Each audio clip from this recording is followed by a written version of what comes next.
The following program is paid for and presented by John DeMasi. The opinions expressed are not those of Town Square Media or station advertisers. WPG Talk Radio 95.5 presents Talk with a Purpose. Join the conversation by calling 609-407-1450. Now the host of Talk with a Purpose, John DeMasi. What's that saying? Spring forward, fall back? Yes, we got to change the clocks. Tomorrow at 2 a.m., officially, 2 a.m. becomes 3 a.m. Not that you'll be up, okay? Before you go to bed, you change the clocks, or else you'll be late for church or whatever you do on Sunday. But it's the last day of Standard Time, which begs the question, why do we continue to do this? I still don't know. I heard my mother used to tell me the farmers, and who knows? I don't know, but maybe someday we will stop changing the clocks. Good morning and welcome to another edition of Talk with a Purpose. Every Saturday, 9 till noon, WPG Talk Radio 95.5. And as the man said, I'm John DeMasi. Good to have you with us for our Saturday morning get-together. Grab your coffee and come along for the ride because we're going to have a good one. I promise you that. 609-407-1450 is the number here in the studio. 609-407-1450. That's our number. And at any time during the course of the show, if you want to chime in on anything we're talking about, feel free to do that. 609-407-1450. That's the number. Chris just asked me before we came on if I watched the State of the Union. Well, it was a choice. It was the State of the Union or reruns of Law and Order SVU. And what do you think won? Law and Order SVU. I mean, I knew kind of what Biden was going to say, and I saw some clips, and, he got real loud and he got angry and all of that stuff.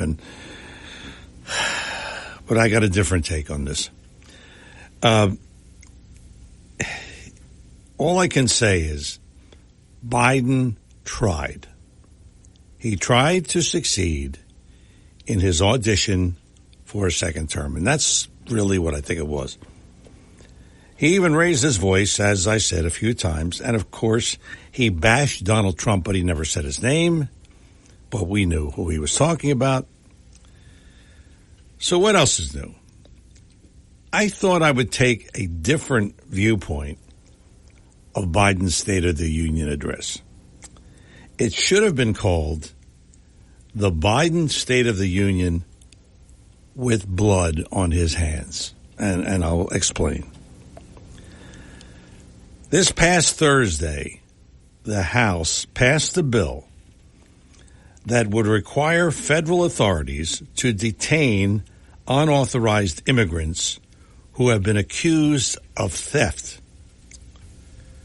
Republicans seized on the recent slaying of a nursing student. I'll get to that in a minute. A nursing student in Georgia. And they wanted to rebuke President Biden's border policies hours ahead of the State of the Union. So this is a timing thing. And it was calculated. And I get that. 22-year-old Laken Riley, an Augusta University nursing student, was killed late last month while on a morning run. And I'll get to who killed her in a moment. Republicans rushed the Laken Riley Act to the House floor to coincide with Biden's address. If you remember, if you watched Biden's speech, he blamed Republicans. Get this, he blamed Republicans for not passing one of his bills that would have supposedly limited immigration. That's what he said. Republicans, of course, are condemning Biden and his administration for their poor handling of immigration. And let's face it, he just opened the borders 3 years ago. According to Speaker Mike Johnson, Republicans will not stand for the release of dangerous criminals into our communities And that's exactly what the Biden administration has done. Biden has blood on his hands. Jose Ibarra, he is a Venezuelan man, and he was arrested on murder and assault charges. He's the guy who supposedly, allegedly, killed Laken Riley. Ibarra entered the U.S. illegally, but he was allowed to stay to pursue his immigration case. This is unbelievable. Ibarra was arrested in New York in August, and he was charged with acting in a manner to injure a child less than 17. And we want to throw on another thing, a motor vehicle license violation. Ibarra was released before ICE could ask New York officials to hold him. So they let him go. And then immigration authorities could take him into custody, but they didn't because they let him go. By the way, New York officials, and it gets even better. New York officials have said they have no record of the arrest. Yes, Biden with blood on his hands. Remember that when you go to vote, because this is just one case, and I'm sure if we really dug into it, we could find others where a person comes into this country illegally and commits a crime. And in this case, a 22-year-old nursing student pays with her life. And that's why I say Biden with blood on his hands. Can you imagine? I mean, I read this story and I said, I can't believe this. And for Biden to say that, the Republicans, we had an immigration bill and it was going to close the border. And what? You didn't close the border before. And now you're going to say you were going to close the border, but the Republicans, they nixed it. I don't understand it. But that's politics. And that's Joe Biden. And Joe Biden is evil. Plain and simple. He is evil. Like I said, he's got blood on his hands. And there's no other way to say that. Like I said before, how many others has this happened to? How many others have had crimes committed where it was an illegal alien coming into play because he got here, because he snuck in or he just crossed the border illegally? How many? We don't have a count right now, but I'm sure that's one that we know of, and they've caught the guy allegedly. I mean, how could anybody in their right mind vote for Joe Biden? And the speech, the State of the Union, and they were cheering him. He really did a good job. And no, he didn't. No, he didn't. It was a pack of lies. It was a pack of distorted truths. Another way of saying lie. Distorted truths. I don't know, but that's all I took out of this. Biden has blood on his hands. And with that, we say it's Talk with a Purpose. Saturdays, 9 till noon. WPG Talk Radio 95.5. I'm John DeMasi. We bring in the man, the myth, the legend, the one and only Liberty and Prosperity, Seth Grossman. Seth, good morning. Welcome. Good morning. And I'm calling you from Orlando, Florida, where I spent the last 2 days in what America would be like if we controlled our borders and enforced immigration laws. Because I was in Disney's Epcot center or amusement park on Thursday. I was at the Hollywood Park on Friday. And, of course, you spend a lot of money to go there, but they have security make sure that everybody is legally there, and you pay the money and you're checked by security. And when you walk around these parks, it's like being back in America before 1965, like being on the boardwalk of Atlantic City. Everybody's well dressed. You see kids running around. You see 3-year-olds and 4-year-olds and 5-year-olds. Everybody is polite. Everybody well dressed. It was the America we grew up with. But now you can only have that America inside of a gated community like Epcot, like Hollywood, or like the Sheridan Resort, the Villages Resort that I'm staying right now, where you have to have walls and fences to protect us and keep the bad people out. When it used to be, we had prisons and insane asylums and border security to keep the bad people out of the whole country. So the whole country was like, Disney's Epcot. So it's a shame that we have to do that, and we could simply get back to the way it was just by enforcing some very simple laws, by arresting criminals, by keeping out illegals, by having people who are too insane or mentally ill to take care of themselves, to get them off the streets. And we could have Atlantic City, Philadelphia, downtown Baltimore, downtown New York could all be just like Epcot or Disney Hollywood like it once was. Oh, man. Wouldn't that be nice? Yeah. Meanwhile, to answer your question about daylight savings time, it was invented by the same progressives who are running our country right now.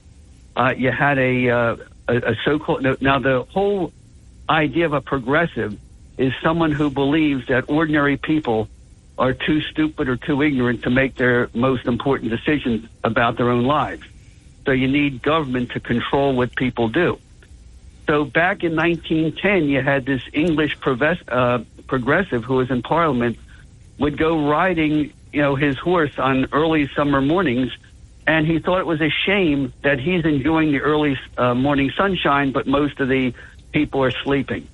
So rather than encourage people to get up an hour early, he really introduced the laws to invent daylight savings time to force the whole country to get up an hour early. And that's the heart of where we got our daylight savings time. But, of course, you create daylight in the afternoon by taking it away from farmers who needed it in the morning. So you're not really changing anything other than forcing people to do things that you want to do and using the government power to do it, which is ironic because that same progressive mindset is when they say the government creates jobs. I mean, the government, they say the government creates jobs by spending money or stimulus spending, but every dollar that the government spends to create one job, it has to take away from people in the form of taxes or borrowing with the other hand. So it doesn't create anything, only liberty and the freedom of people to decide what they want for themselves. That creates jobs. So daylight savings time is really a teachable moment about the how the whole progressive way of thinking doesn't work on so many levels. Well, thanks for explaining. Meanwhile, since I'm not going to be at the meeting, Liberty and Prosperity meeting, every Saturday morning at Sal's Cafe on Groveland Avenue and New Road in Summers Point, some of our other members, Steve Jones in particular, is putting a project on voter integrity, which I happen to disagree completely with the take he's viewing. But since I'm not here, since I'm in Florida, not at the meeting, the other point of view is going to be presented. And, that's what Liberty and Prosperity is all about. These breakfast discussions have a whole lot of different opinions. Now, as you know, I thought that Craig Calloway made the most simple and logical explanation of what voter integrity or what they call stolen elections is all about. There's no stuffing of the ballot box with illegal votes. The people who voter harvesters or vote harvesters like Calloway bring to the polls, they're citizens. They're legally qualified to vote, but they're either disabled, they're drunk, they're on drugs, or they're sick or incapacitated in some way, or just don't care about elections. And for most of American history, these people never voted. But Calloway and the Democrats, by investing a lot of work and a lot of money, they make personal contacts with these people and bring them to the polls when they need them. And messenger ballots and mail ballots and early voting make it a lot easier for them to do that than in the past. Now, of course, Callaway's advice when he spoke to us last month was that Republicans and ordinary people can do the same thing the Democrats do, but it takes a lot of money and it takes a lot of work. And the other thing that Callaway pointed out is that a lot of black Americans, like himself, are disgusted with the way Democrats have used black Americans to get their votes and then do absolutely nothing for them after the election. And many are ready to make a change. But for a whole lot of reasons, the Republicans don't want to do that. Instead, too many Republicans are looking for easy gimmicks. Like one of them is saying, well, let's get rid of voting machines and go back to paper ballots. Well, that's going to make elections honest. Well, if paper ballots made elections honest, where do you think the term ballot stuffing got started in the first place? And, various other measures called cleansing the voter rolls. Well, yeah, you have a lot of inactive voters whose names are still on the voter rolls, but hardly any of them actually show up to vote. And there are various ways you can make sure they don't vote. And one of them is by sending letters out a couple weeks in front of election day, and if the mail comes back undelivered or can't be forwarded, then to challenge those voters when it comes at election time, instead of spending all this time chasing after thousands of voters who will never ever come to the polls. So there's a whole lot of controversy over ballot integrity, but the whole point is, if you have limited resources and limited money, your time is probably better spent focusing on getting your people to the polls and doing basic things like checking people who don't get their mail at the same address anymore at the polls. So, but the alternate view will be presented at the meeting today. Well, you can't get in trouble today because you're not there. Exactly. So okay, good. Meanwhile, some other stuff going on. So I'm just reading national news here. Okay. There's been a lot of news about the starvation in Gaza and the Biden trying to feed the people in Gaza now that war is going on between Israel and the Palestinians in Gaza. The one thing that's not being reported is that there's plenty of food going into Gaza. In fact, you see hundreds of trucks going into Gaza every day with food, and one of those trucks holds more food than all the food that we airlifted with those parachutes. The problem is that the Hamas people are grabbing all the food, and they're deliberately starving their people to use the starving children as a propaganda weapon against Israel. And it's something that Americans can't, believe that people would actually do that. But if you understand who Hamas is, it's what they call a Wahhabi organization.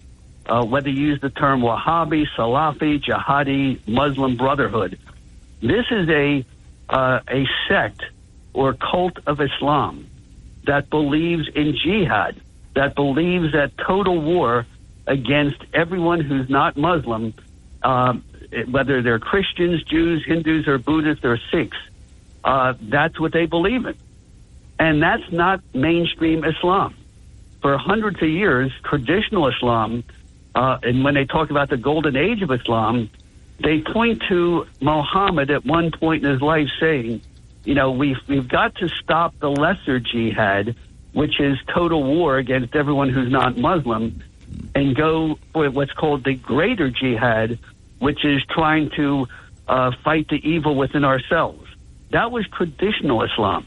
But according to the Wahhabis, the Salafis, the Jihadis, the Muslim Brotherhood, of which Hamas is a part, they say, no. We got to go back to the old-fashioned dark ages of Arabia kind of Islam, where we all go to heaven and have eternity in paradise. We're forgiven for our sins every time we kill someone who's non-Muslim.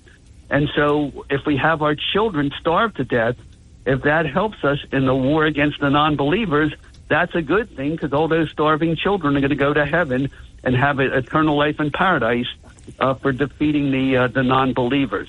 So it's something that we Americans have a hard time coming to grips with, but the war in Gaza doesn't make any sense if you don't understand that. And the war in Gaza is the same as the Houthis in the Red Sea. It's the terrorist groups, and they're not terrorist groups, they're jihad groups that are kidnapping Christian children in Nigeria, the same ones who are randomly stabbing people in Western Europe.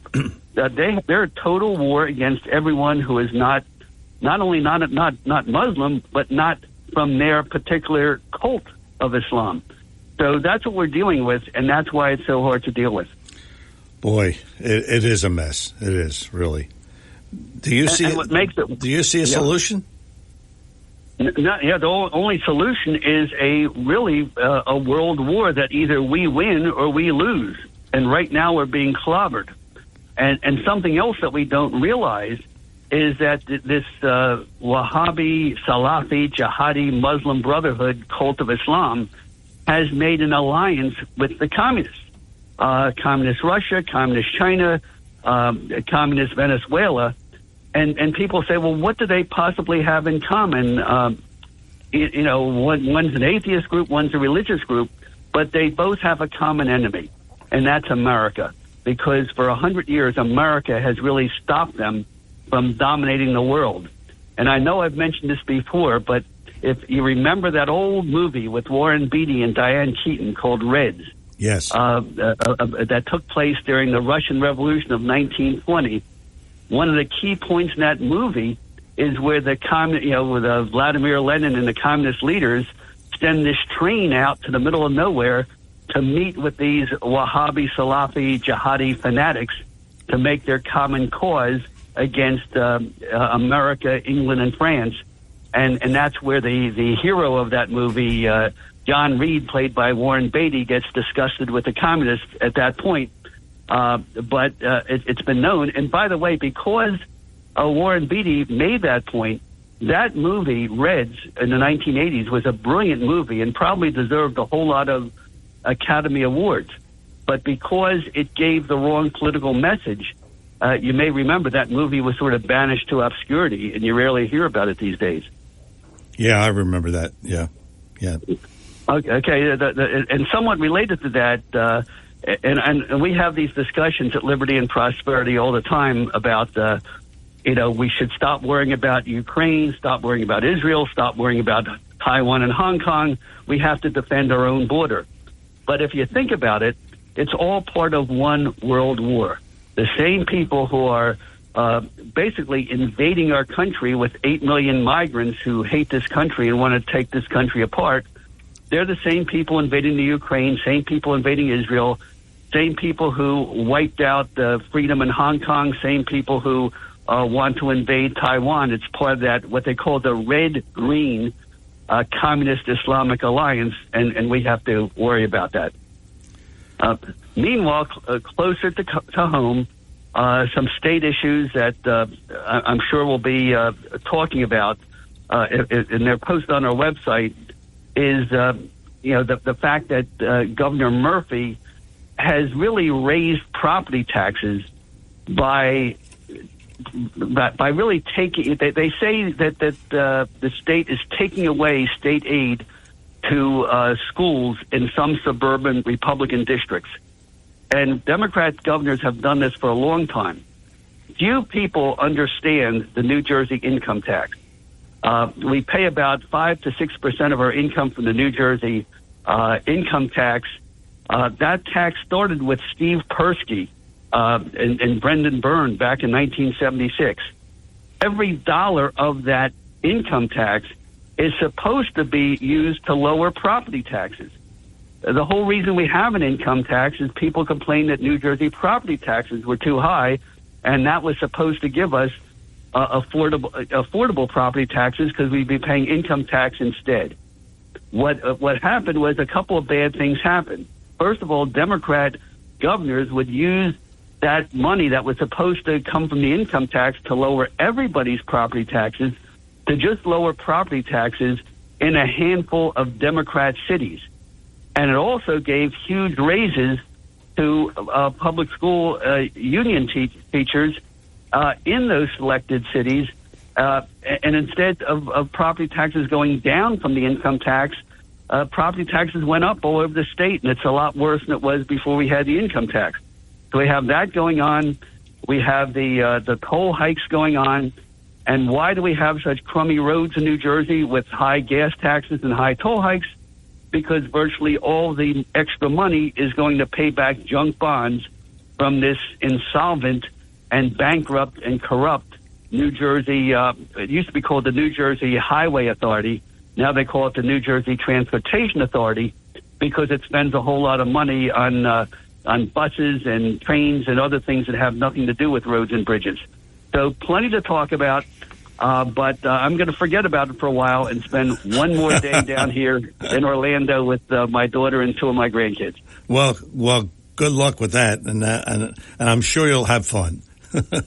All right, and whatever I was going to talk about for the other 2 minutes is just look for it at libertyandprosperity.com. A lot of good stuff is posted there. All right, Seth, thank you. As always, good stuff. Seth Grossman, libertyandprosperity.com is the website, and the meeting is going to start in about a minute, 9:30. Sal's Coal Fire Pizza on Groveland Avenue in Summers Point.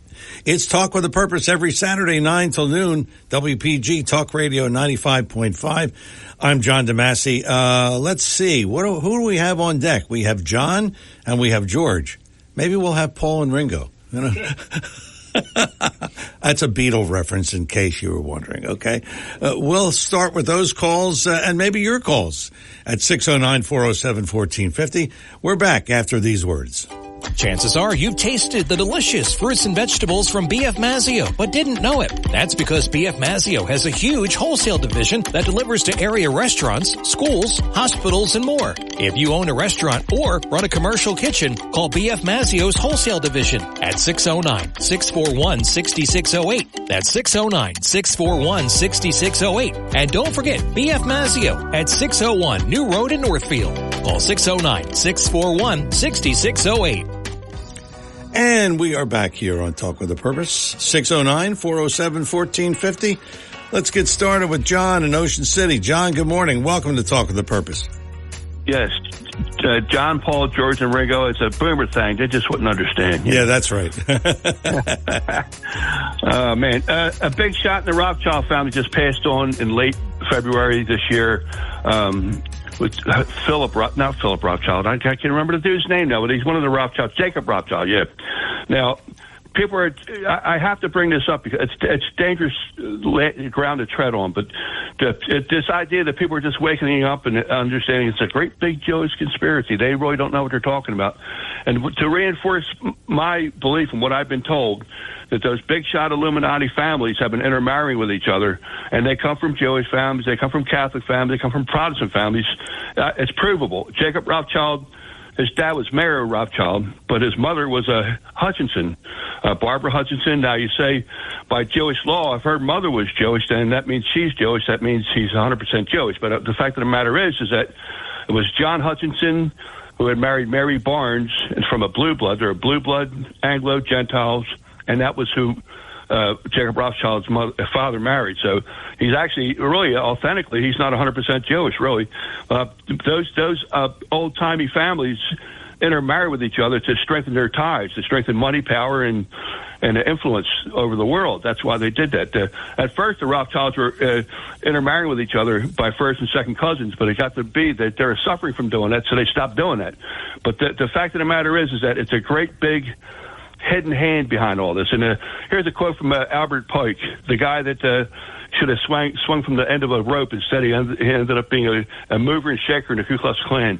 To you, Sovereign Grand Inspectors General, including the 33rd degree Masons, we may say this, that you may repeat it to the brethren of the 32nd, 31st, and 30th degrees of the York Rite and Scottish Rite Freemasonry. The Masonic religion should be, by all of us initiates of the high degrees, maintaining the purity of the Luciferian doctrine. Now, this supposedly is called the Taxil hoax. There was a guy named Leo Taxil. That was his pen name in France, 19th century France. was exposing Albert Pike as a devil worshiper. And he said that he was also the high priest of the Palladium Rite, which is a Luciferian cult. And they say this is all from the fevered imagination of a God who's trying to protect the Catholic Church. But if you really know what really happened in the French Revolution, which happened in circa 1789, that was really a satanic revolution, and that's provable, man, because the Parisian Jacobins used the Reign of Terror to foment that war. And yes, nuns were raped. Priests, just for being Catholic priests, being innocent men, they would go to the guillotine. So that's all true. And if I were to say this in the presence of John Adams and John Quincy Adams, they would wholeheartedly agree with me. I'm sorry to say that, but it's true. This idea that socialism is it's atheistic. Now, Yuri Gagarin had circled the Earth in his Sputnik, the cosmonaut, and supposedly he had said, "I looked for God outside of the atmosphere of the Earth, and I didn't see him."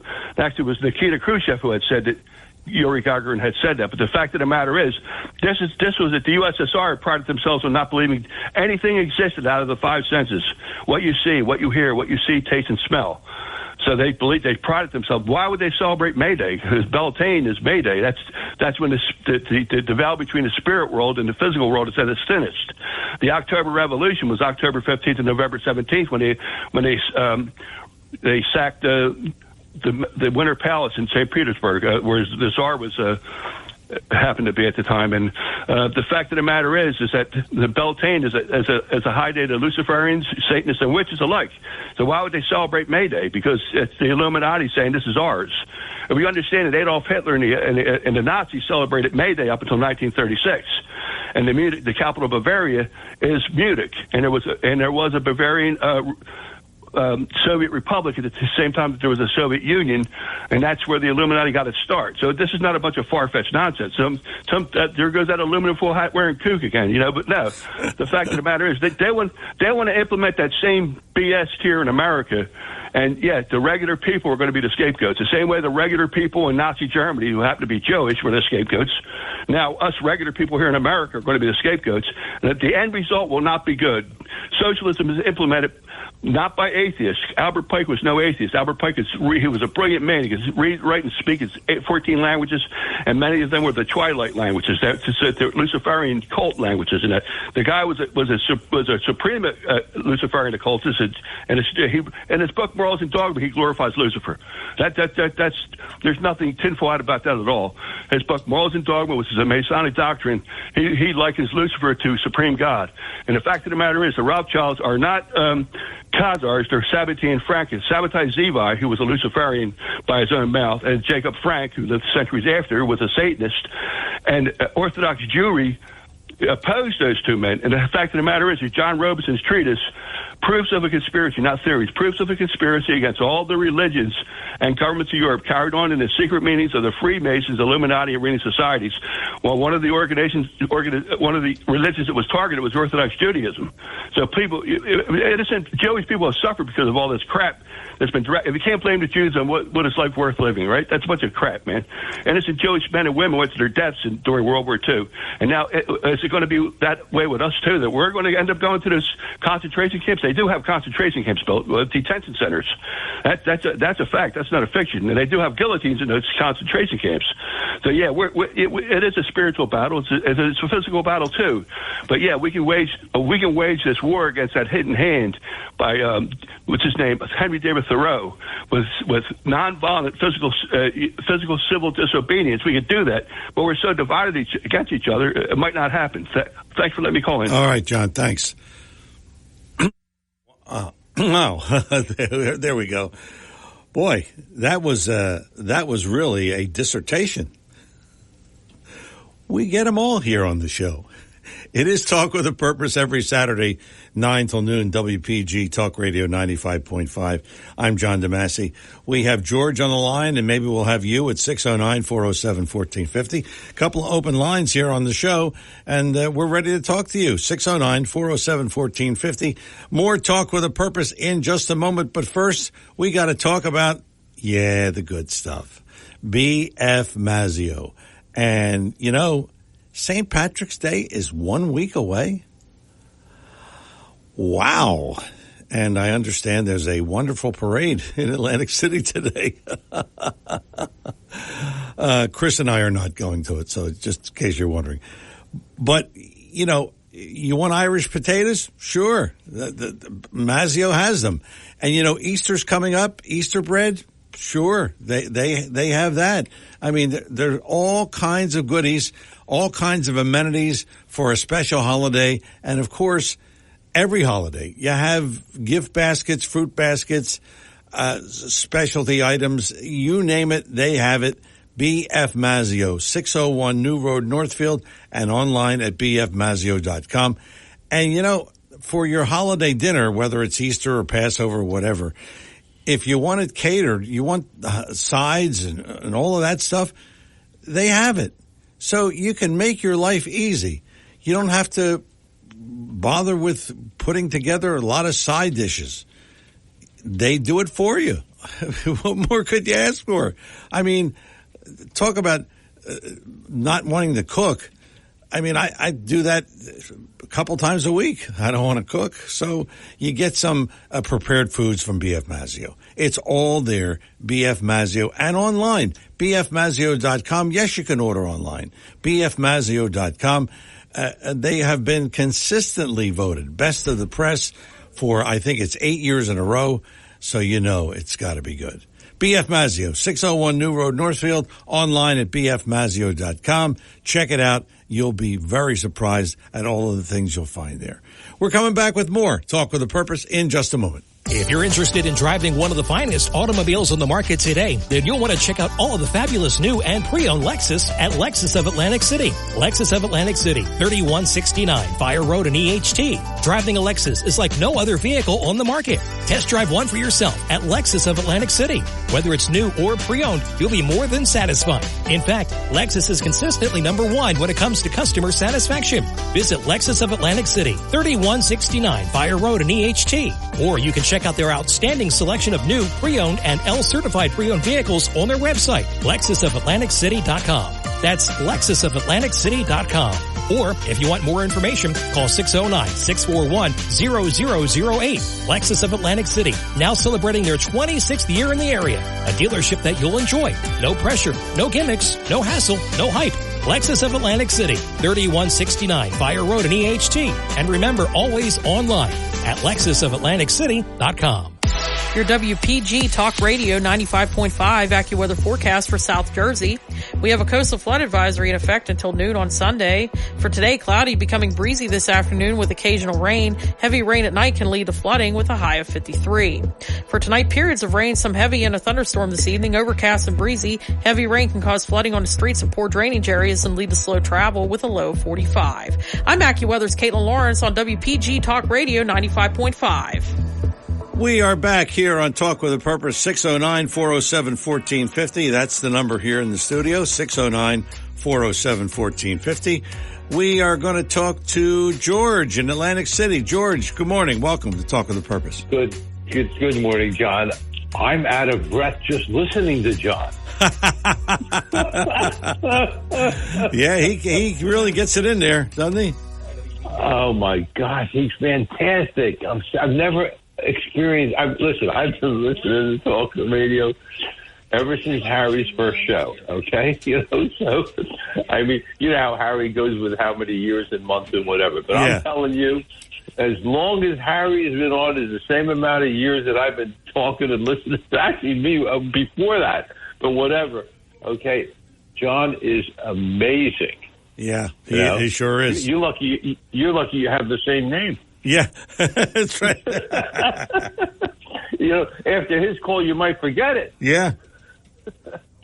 Yeah, he is so right with so much of what he says, and it's a lot of people knock him down for like being conspiracy or whatever, So, but maybe some of it, some of it maybe laced with conspiracy. I don't know. All I know is that some of the stuff, most of the stuff, perhaps all of the stuff that he says is spot on. Yeah, that's right. Yeah. True. And going back to before him, because that's why I called, okay, Seth, okay? I have known Seth since, let me see, about 1984, okay? 1983, so and he and I have had our ups and downs and whatever. I mean, fought like crazy, but he is a very knowledgeable individual to the max. I mean, we're lucky that these kind of people call into your show. Yeah, that's right. That's right.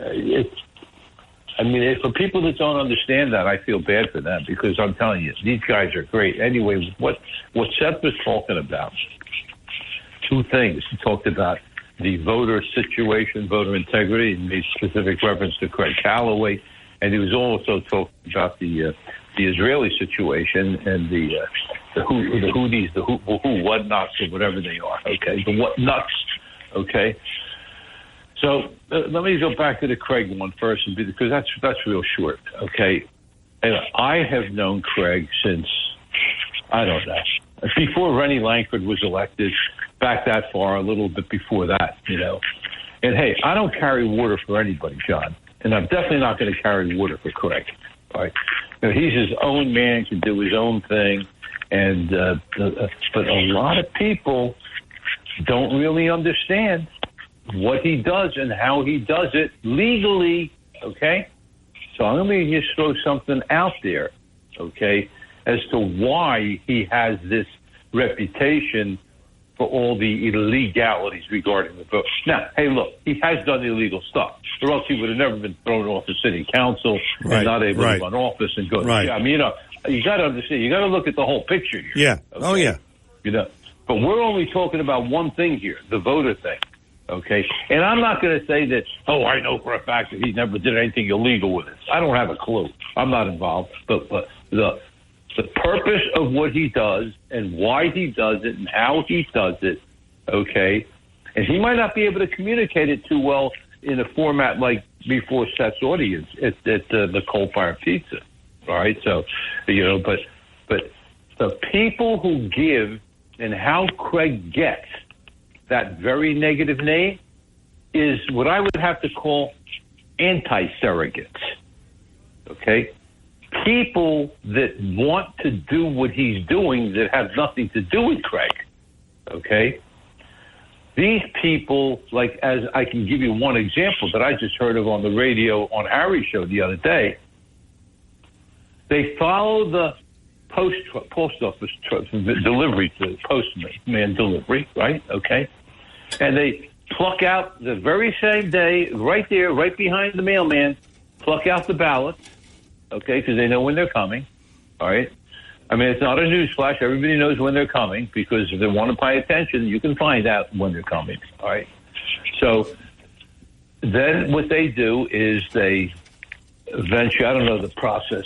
Don't even ask me the process, but what happens is a multitude of things to the process of what they do. But one of the things that they do, when they come back and knock on the door of that person's location that ballot is in name of, okay, the person might say something like, I was expecting Craig.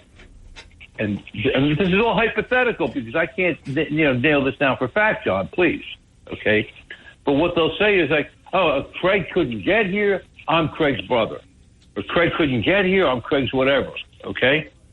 So they represent as though they are Craig. But it's not Craig. It's not his people, okay?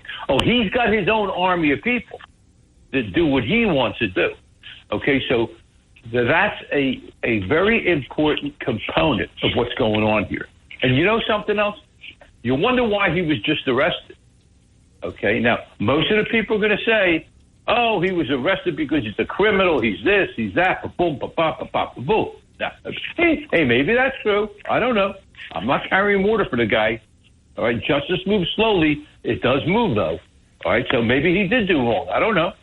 Okay, but my belief is, and this is my opinion, the reason why he was busted most recently is because most recently he walked away from the Democrat Party and he began to do his job, his mission, to bring out people to have more access to the voting process, the right to vote, and be involved in their community, okay, on the Republican side. And if you listen to Craig's thing when not Craig. Yeah, at Seth's meeting, okay, he specifically made a reference to that. He specifically said, I'll never be a Democrat again. Okay? And he explained the reasons why. That is why, John, he was targeted. I could see that. Yeah, I could see that. Yeah. The same way that Donald J. Trump has been targeted by a weaponized federal Justice Department. Okay? Yeah, that's true. So it's my belief that Craig has been targeted specifically because he's not on that corrupt team anymore. Yeah. Okay? That's true. Meaning the Democrat team. He don't want to have anything to do with them. He sees that corruption. He wants to say bye-bye. Okay? So he started representing more Republicans. He did not represent Democrats as well in the work that he does. Because, John, you're a businessman. You know, even if you don't like somebody, you still want to do business with them, right? Sure. Okay, so he still did business with Democrats, but he started also doing business with Republicans. Once he crossed that line, doing his mission, okay, that is when they came down on him. Okay, that is when Suleiman, the chairman of the Democrat committee, in my opinion, and the Democrats that get guys like, as far as I'm concerned, Marty Party in office, Mayor Marty, whatever, small-minded Marty. Okay. So that is what has happened. Okay. People like Marty, County Democrat Chairman Suleiman, dropped dimes wherever they had to be dropped. Federal government doing their job. I'm not going to blame them. I'm not going to blame the FBI. Okay? If people are filing complaints, they're supposed to do what they're supposed to do.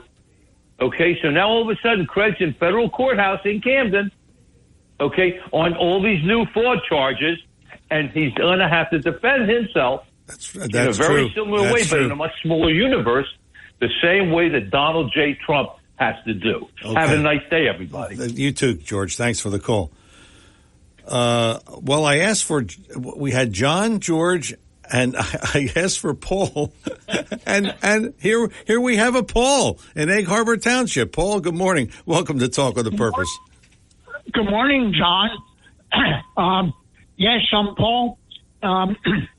First of all, I have a couple of things that I want to say. First of all, I live in an assisted living facility of 166 people, and I am universally hated because I have said I like Trump. Okay, so that's number one. Now, number two, I believe that Putin has said that if the West does not stop supporting Ukraine, that Putin is going to use nuclear weapons against the West. Okay? Now, most of the people here have no idea what's going on in the world. Oh, they know about football and soccer and different sports, but they don't really know the news, okay? The bombs could be falling on their heads, and they wouldn't know that. So that's all I have to say. May I ask, so when you tell people you're for Trump, everybody's against you? Absolutely. I'm a hated, vilified person because I say I like Trump. Okay? And I think that Trump, when Trump was president, I think that things were much better. I agree. Yeah, I agree with you. They were. I don't really think that Biden is legitimate. I really think that too many funny things went on. But that's in the past. I still like Trump. Well, keep up the good work, Paul. That's all I can say. And stick to your guns. Okay? Okay. Have a great day, John. You too. Thanks for the call. Oh, well, look, what did he say? 166 people? And He's got the deck stacked against him. Wow. Oh, my. 609-407-1450. Let's talk to Steve at Absecon Island. Steve, good morning. Welcome. Hey, John. Always a terrific show, as I always say. Thank you. Thank you. You're welcome. I watched the entire State of the Union from the pre-screening of the people filtering in and hobnobbing to the speech to the end. And my most interesting observation was Bernie Sanders sitting in the chambers fiddling with his blue surgical mask. It wasn't on his face, and he's sitting real close to everybody, but nobody else had any mask. Yeah. Then, during the speech, they zoomed in on Bernie Sanders in full mask regalia, right over his nose. I had to replay it just to make sure he didn't have it under his nose, because that would have been another interesting observation. Yes. Nope, but he had it on full mask, but nobody else had the mask on. Then, as Biden was exiting after the speech, shaking hands on his way out, Bernie gets right up into the crowd, no mask in hand, no mask on face, and I'm saying, what's going on here? He's still scared of the virus, which, mind you, the particle is much, much, much, much, much, much smaller than what the mask can potentially even block. Right. And yet it's on his face and it's off his face and he's shaking hands and he's so. What was he trying to effectively say to us watching the screen, that the virus is still an issue? Who knows? I mean, I have no idea, but I'll tell you what. Well, he's out there too, you know. I mean, look at some of his. Look at some of his. Yeah, you know, I mean, some of the things that he stands for. He's out there. I know he's out there, but but then what does that say about the people that are voting for him? That they're out there. Yeah. By extension. That's right. That's right. And here's the other observation. I'm watching, you know, they zoomed in on Nadler. He's sitting there like a Humpty Dumpty in the chambers, and I'm saying to myself, all these people are such elitist jerks, if you will. Yeah. Well fed. They're all using our tax dollars. They're all going to go out, you know, and feed themselves on tax dollars. They're going to say it's or campaign finances. They're going to say, you know, oh sure, they're not going to use their own money. Of course not. It's all business trips and they're laughing all the way to the bank. They're going to go to Morton Steakhouse in Washington D.C. or Ruth Chris Steakhouse, and they're going to drink all the top shelf whiskeys and scotches while we sit at home being told a pack of lies. I finally realized why the border's not shut down. Yes, it's about they want to bring in, you know, another class of people to vote for the Democrats. I understand that. But there was another issue when he said, I put a bill on the Congress and the Senate so that we can appropriate billions of dollars for new border agents, technology, and a bunch of other paraphernalia to stop the border crossing. It occurred to me that it was about the money. Yeah. Because if they create a crisis on the border and then they have to throw money at it, they love it because they get to line their pockets. That's right. It finally occurred to me what was going on.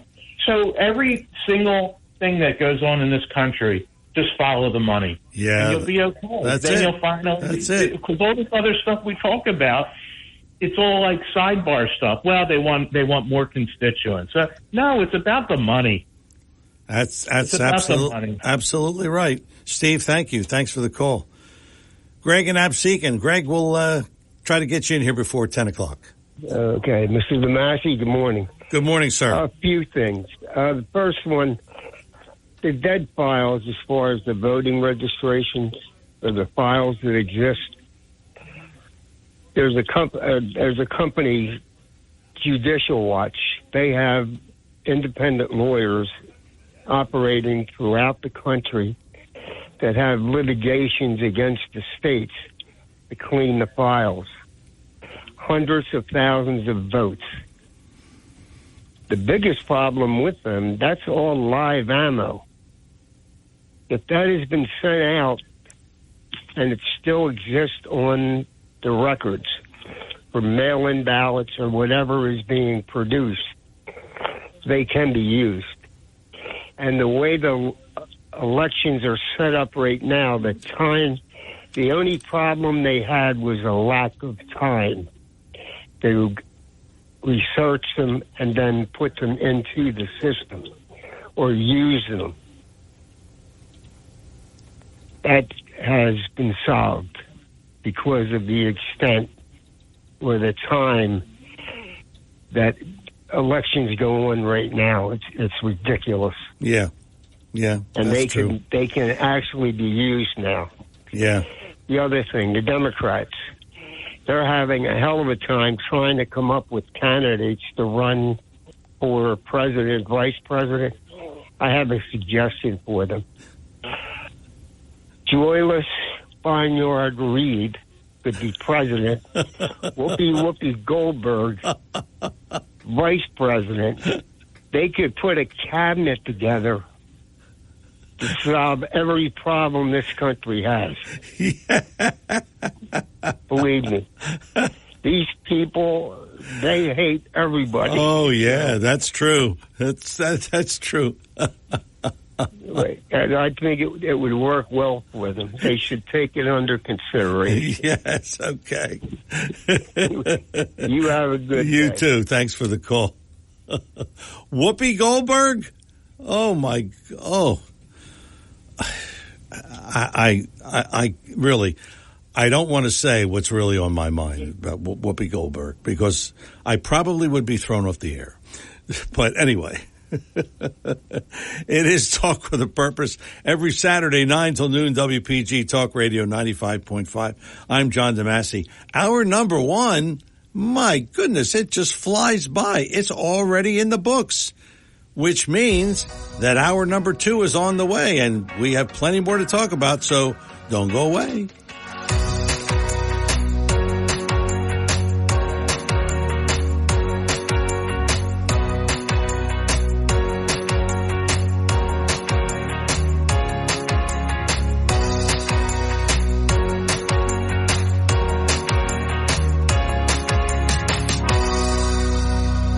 WPGG Atlantic City, WENJ HD3 Millville, a Town Square media station. Everything you need to know in 6 minutes starts now. WPG Talk Radio 95.5 presents Talk with a Purpose. Join the conversation by calling 609-407-1450. Now the host of Talk with a Purpose, John DeMasi. Hour number 2, Talk with a Purpose every Saturday, 9 till noon, WPG Talk Radio 95.5. I'm John DeMasi. Good to have you with us.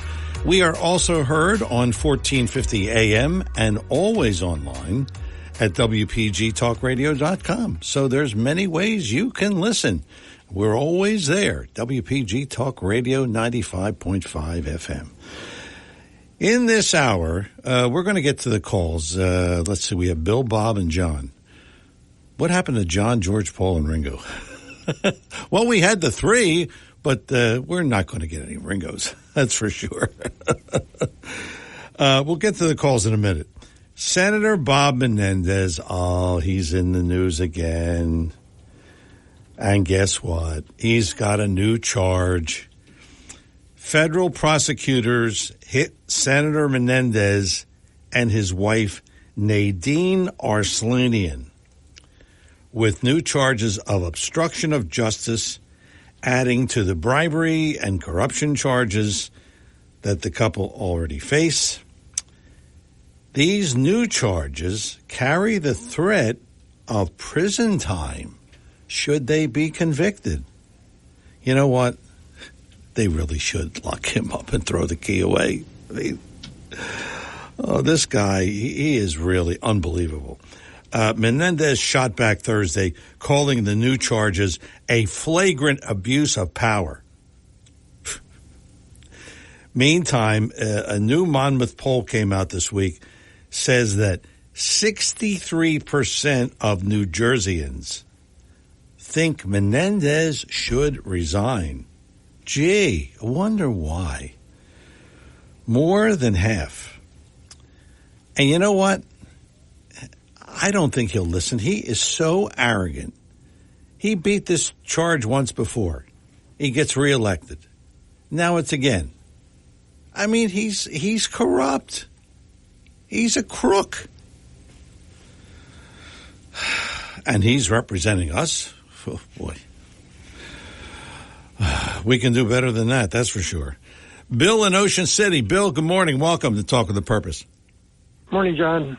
I agree with you about Menendez, but, has he been convicted of anything yet? No. People deserve due process. That's true, but he And I think the big push is Phil wants to appoint his wife to the Senate seat. Oh, yes. That's what I've heard. Oh, yes. That's the real motive behind it. Yes. Because, if it wasn't that, or if it was likely that, the people would choose a Republican, they'd be leaving him in there. Yeah. Anyway, I didn't call about that.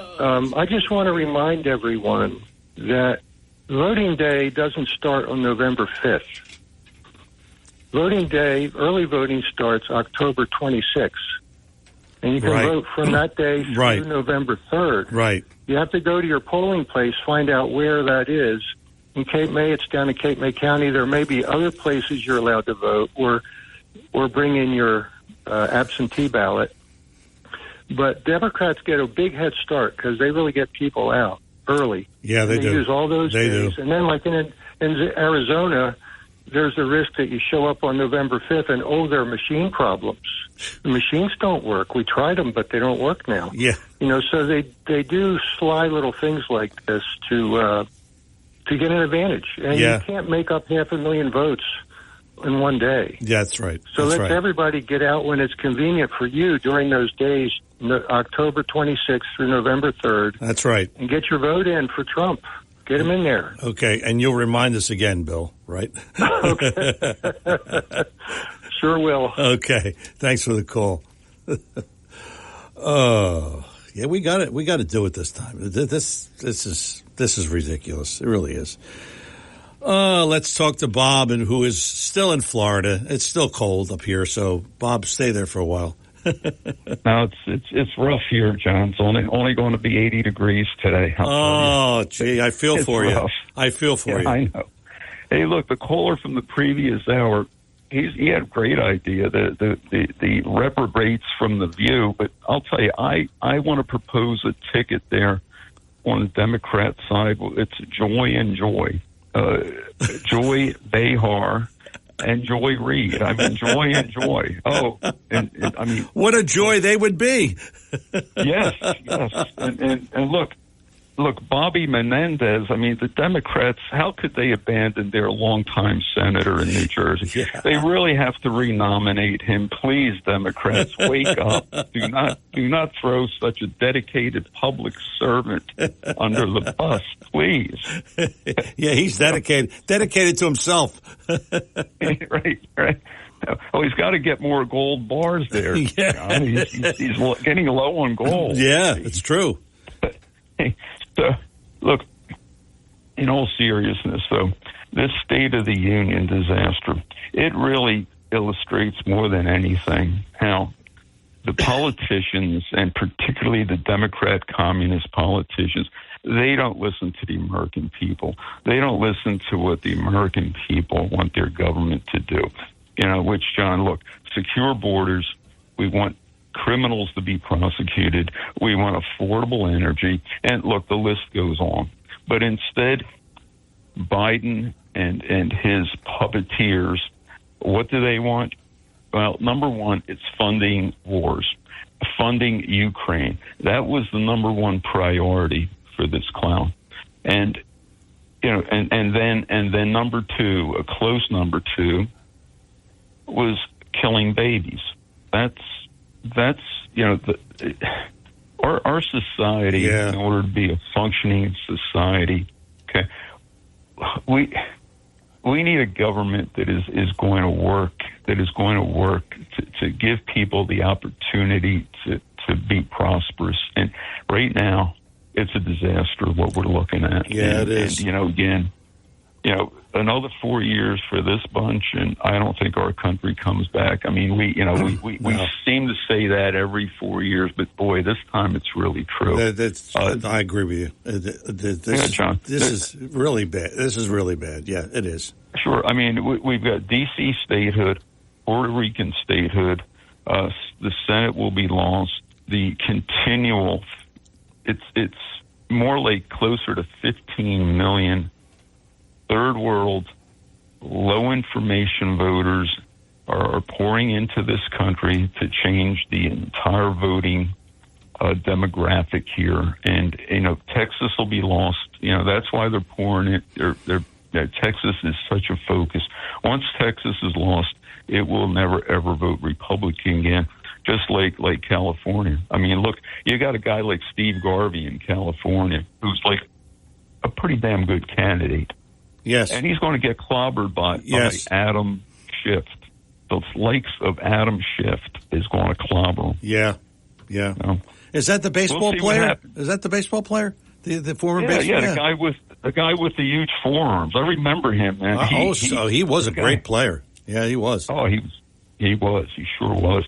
It'll be interesting, to see in New Jersey here how this Senate race goes. It looks like we might have a Cape Mayor being the Republican nominee, Curtis Bashaw. Yeah, I read a story. He doesn't have much name recognition yet. We're going to try to get him on the show. I would think he would be a good.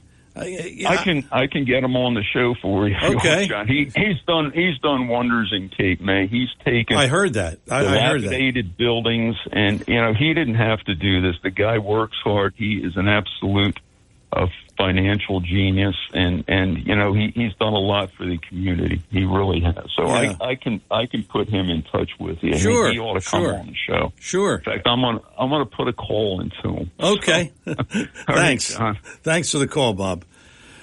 John in Ocean City. John, good morning. Welcome back. Wow, my head's still swollen up from Frank's shout out. Now I get a shout out from George from Atlantic City. I'm not going to be able to get out my door today. I'm telling you. Well, look who you have calling in. You have George, you have Steve, you have Paul, you have Craig and Greg and Bob and Andy and Ethel and Sarah. I never thought Sarah was a stupid person ever. I think the left are cooked out. I think a lot of them are above average in intelligence. That just shows you how well the propaganda's been working, really. But I want to talk about abortion. People are saying, no, don't make abortion an issue. It is an issue. It's not a matter of when does life begin. It's when is life valued. Because it was actually the left who were saying, yeah, okay, well, we won't let it go beyond the first trimester. But if they really felt that way, they wouldn't be pushing this third trimester and partial birth abortion, where the baby's actually being born. You can murder the child. That's definitely murder. But the whole thing is that we need to play a clever game as well, because they're going to bring it up. Don't worry about it. They'll bring it up. They'll bring up abortion. So we can't go full bore anti-abortion, because actually the heartbeat can be detected at 14 days, and a woman takes a pregnancy test after 10 days. So she's taken a pregnancy test to see if conception has happened or not. When conception happens, life begins. It is what it is. I mean, it's the truth. An acorn's the beginning of an oak tree. But if it was a dead acorn, it wouldn't grow an oak tree. So it's a living. We're talking about living. It's not a bag of pus and blood and sinew and bone. It's a living, breathing soul. For real, that's what it really is. That's what the child really is. What we can do, we can stand our ground with I think Ethel had brought it up. I never the pro-pregnancy clinics. We should actually stand by them, because it's Jane's Revenge, a very radical group that really went radically against pro-life people after Roe v. What is it? Roe v. Wade? No, I'm trying to think of the word. It was when abortion was overturned by the Congress. I can't think of it right now. Yeah, but it was in 1973. Yeah, 1973 was Roe v. Wade, I think it's called. That's it. Yeah. Okay, cool. But anyway, they're actually burning down these centers that are pro-pregnancy, pro-life centers. We can stand in with them and tell them and point out, why aren't these criminals being prosecuted. Why are they being able to get away with these things? And also pointed to the fact to the black community that those abortion clinics are being open, Planned Parenthood are being opened up in those areas especially. And it was actually Margaret Sanger, who was the mother of Planned Parenthood, who had said that 4 weeds need to be plucked from American soil. Italians, that means my Sicilian grandmother would have never been able to survive. Jews, blacks, and Slavic people, which meant there would have been a Nikola Tesla. Nikola Tesla was a Slav. Well, yeah, we should be coming into an age of enlightenment where you're not judging a person by their ethnic background or the color of their skin. But now it's the same old thing. Now they have a new scapegoat. Now it's the heterosexual Christian male. The socialism always has to have a freaking scapegoat. Now, I always say this. I sound like a broken record or a magpie, but actually, our Constitution is a cistern of crystal clear drinking water that we can all come and drink from, and the socialists want to turn it into a cesspool. It's not cool. Thanks. Thanks, John. Thanks for the call. He was bringing up the abortion issue, and, in the midterm elections in 22, that was the whole issue. And, the Democrats really hammered home that point. And they scared the public. And, the Republicans, they're going to take away your abortion rights. What else are they going to take away from you? They're going to take away everything else. And which is, of course, not true, but they scared the people. And, the whole issue of abortion became prevalent in that election. And I don't see why they wouldn't do it again. That's what I'm afraid of. We'll see.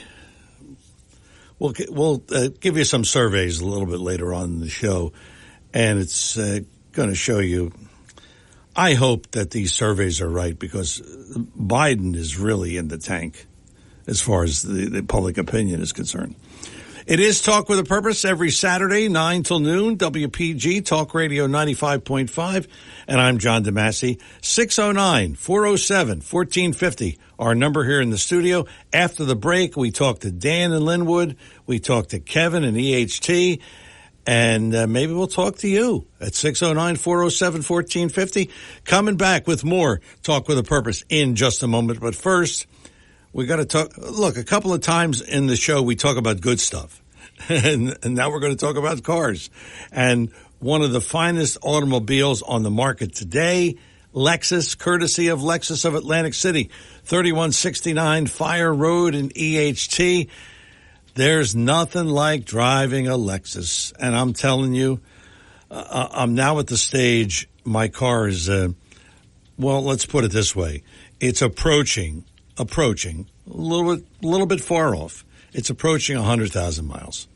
Now, it rides like a new car.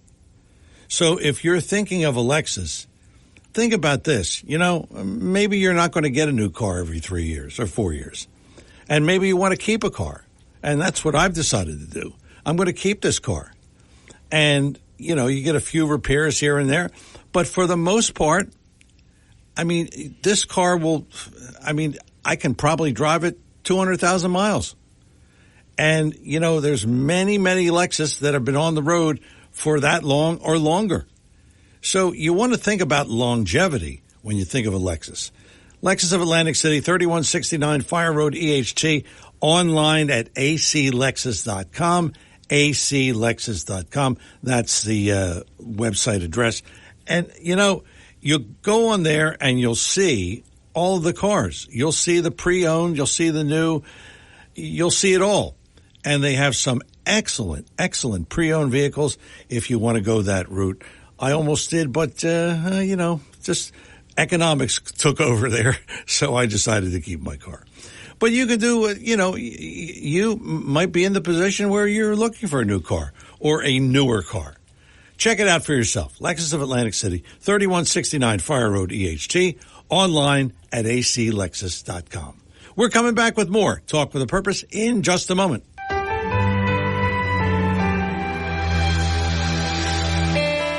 I'm Seth Grossman for LibertyandProsperity.com. Last month, American Thinker published an article I wrote about the war in the Middle East.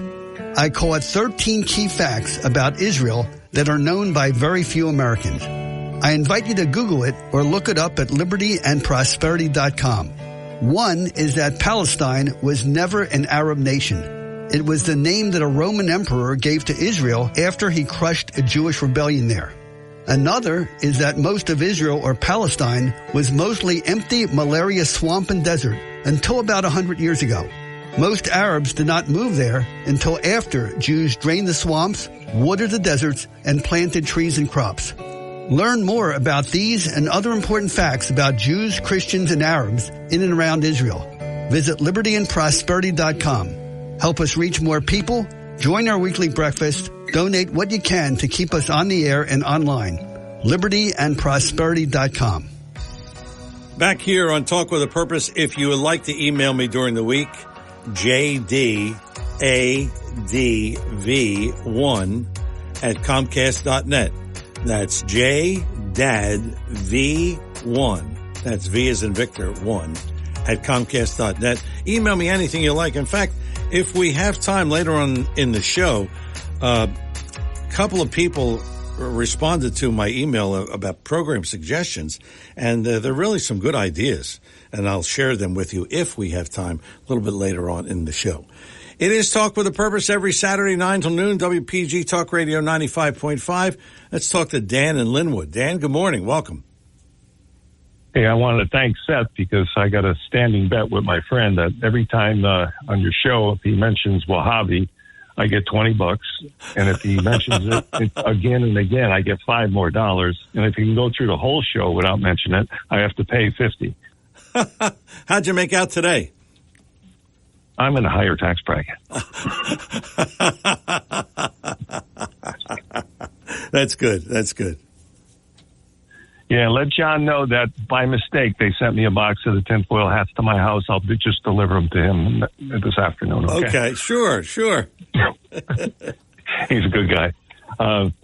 What I wanted to say is this business, and it happened on your news break in your show, this flying the 300,000 people over our borders on a parole situation.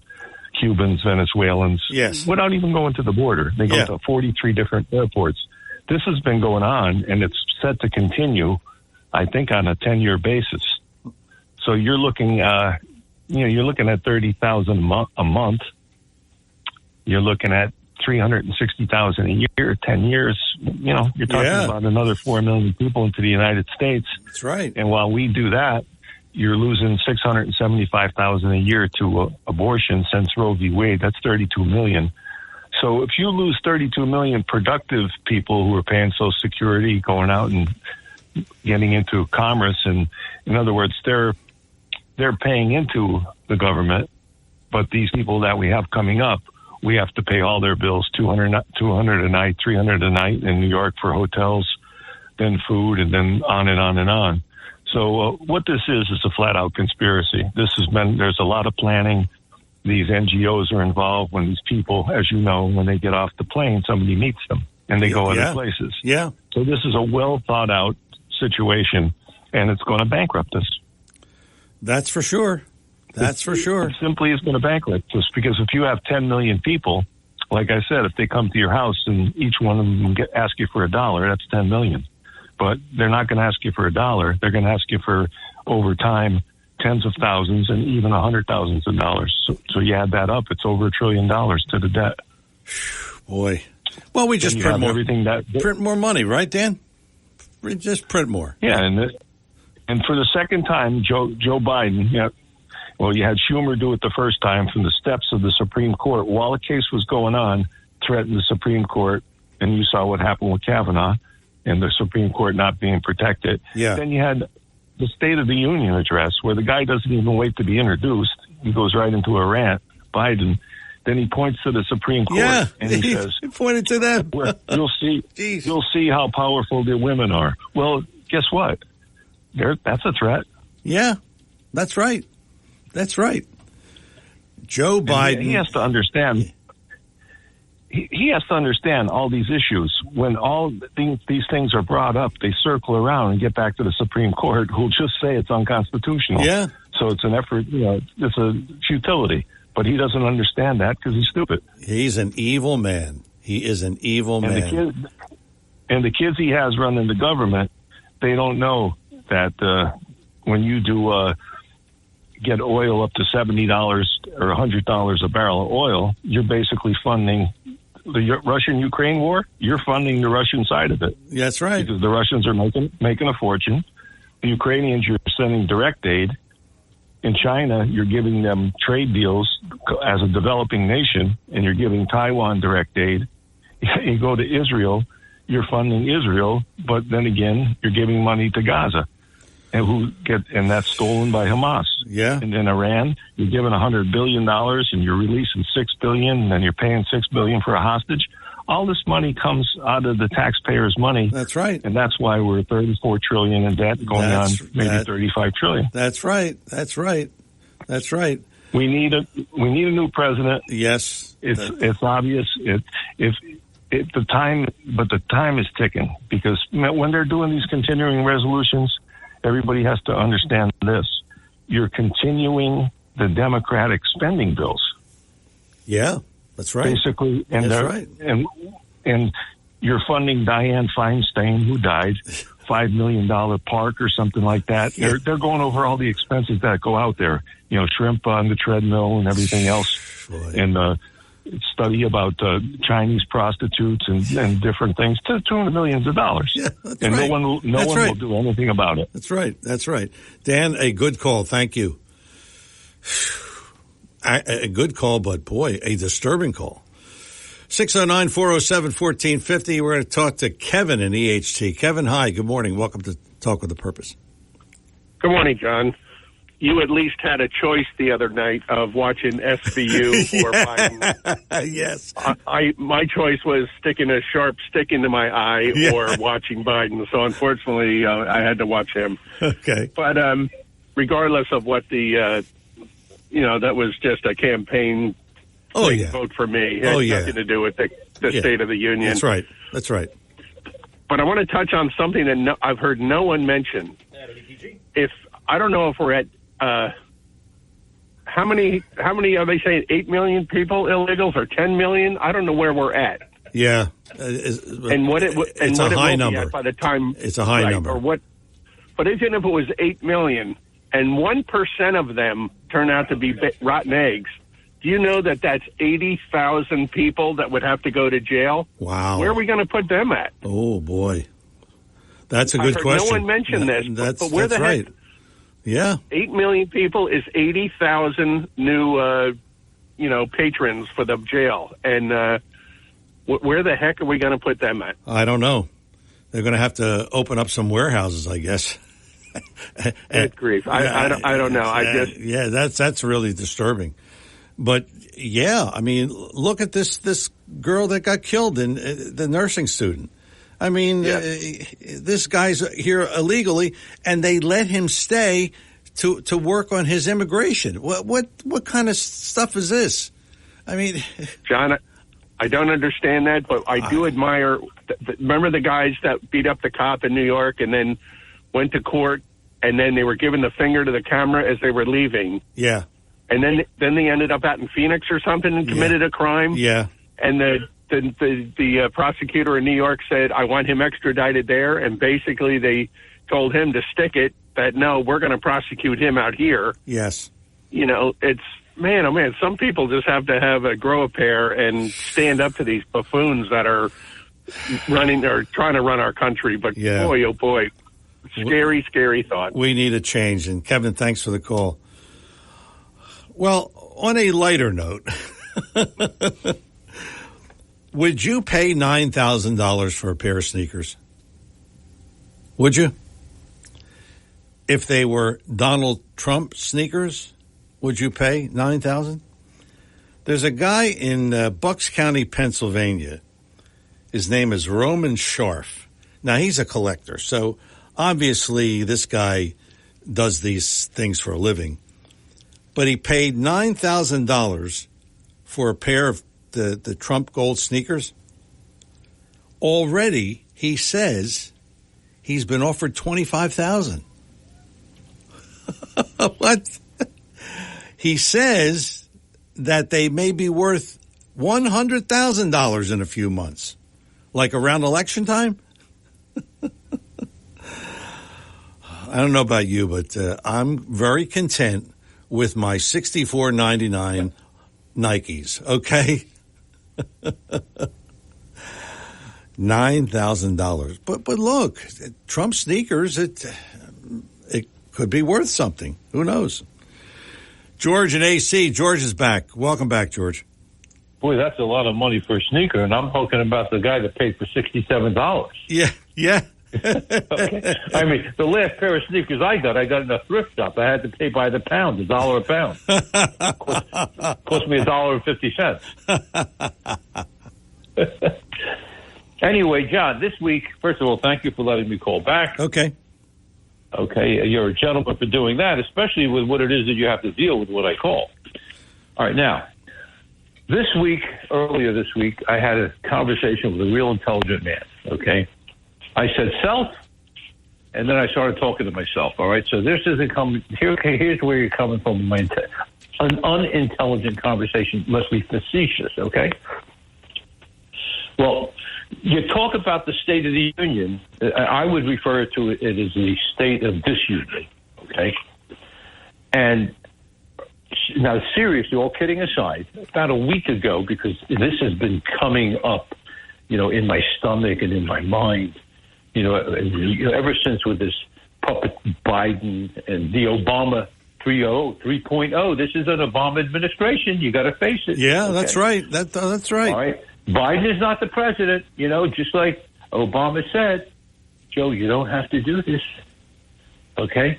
So anyway, Joe says he'll do it because the reason why Joe wanted to do it is because not only does he have an elder abusing wife, okay, that wants it, he wants it more than she does, okay? He's been thinking about this since he was stealing candy out of the candy store. Yeah. All right? So this guy is an expert at all kinds of deception and theft, and he is a puppet on the string of Obama. Yeah, that's true. Okay, now with that being said, all right, and when I say the state of disunion, this is where we are. But I was sort of like, now, you talk about hope. It's not a strategy. Yes. Okay, so you got hope on one hand, and you have prayer on the other hand.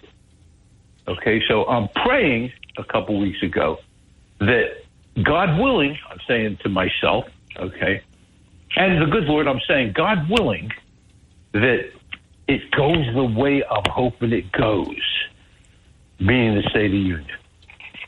Now, you have, this past week on one of the shows on Fox, it came clearer to me because one of the hosts had a guest or whatever, that there are two, the most important, it was analysis after the State of Disunion, okay? So somebody on the panel says about how important the two most important speeches of Biden's lifetime. Okay. Now we know he's all juiced up and jacked up on something. Okay. They take him for 5 days, 4 days to Camp David. He gets juiced up. Who knows what he's getting? Like Harry Hurley says, what kind of? Harry says, I can't prove it, but he's on something. Okay. So and guess what? And as soon as that moment comes where he fulfills his puppeteer mission, okay, boom, the drugs are over or whatever it is. Okay, maybe 20 gallons of Red Bull. I have no idea what, but there's something. Yeah. Okay. So then all of a sudden it's over, and then boom, right down to the bottom again, of course, and then you got the fog, you got the deer in the headlights, you got that we've all seen. Okay. And it starts immediately the next day. All right. So the guy is inept. He has dementia. It's the most minimal, okay? All the way to full-blown, God willing, I don't hurt or upset anybody that has family with Alzheimer's, because I don't want to put Biden in anybody's category because this man owns a category of his own, okay? So let me be as brief as I can, maybe 2 or 3 sentences. If we don't get out and we don't find each one of us, 2 people, 3 people, 5 people, whatever you find, okay? And, maybe the person's forte is talk radio. I don't know. Everybody has to do something. Yeah. And the biggest something of all came up earlier in your show, okay? Yes. When the gentleman that called about ballots and so on and so forth, and how we don't get them out. The Democrats are experts. We're 500,000 votes behind before the day of election. That's right. And he was telling you That's in right. this state, the election begins October, whatever. 26th, yeah. Okay. Okay. So now, this is a fact.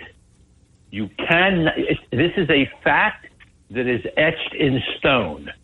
Nobody can dispute it unless they have cotton in between their ears.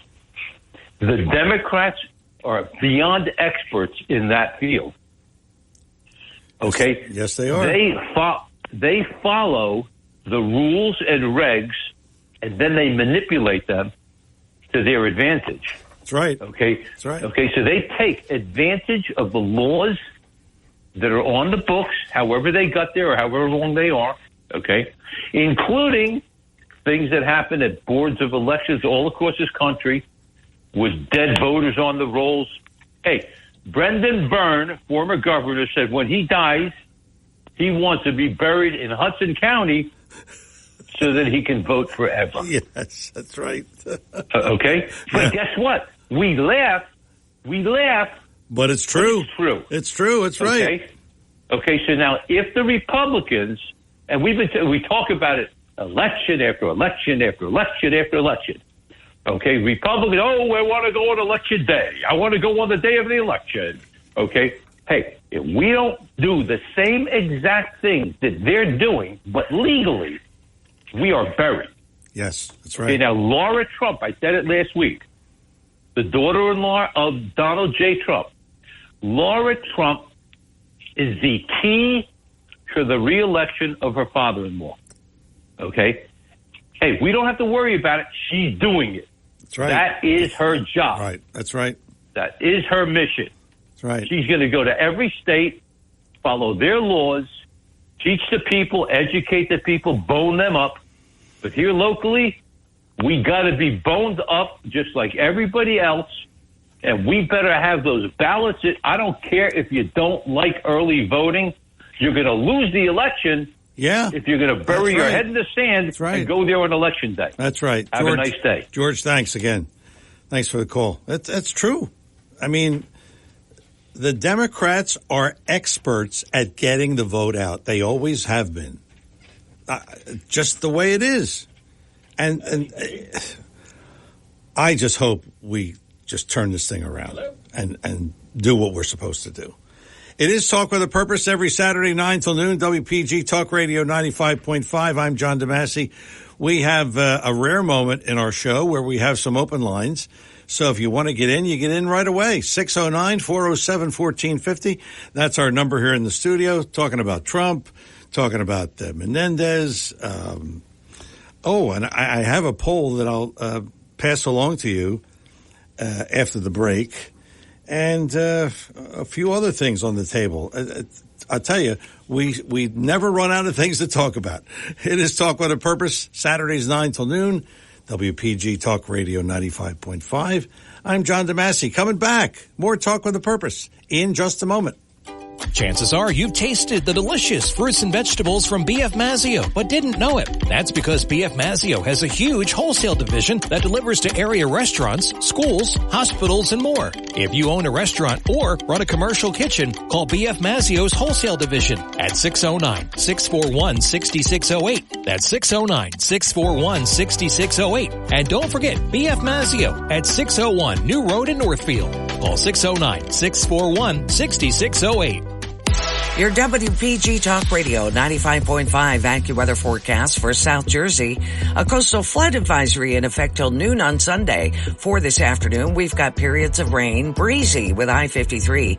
Periods of rain tonight, some heavy. Even a thunderstorm in the evening. Overcast, breezy with low 45. Mostly cloudy tomorrow. Increasingly windy with high up to 52 to wrap the weekend.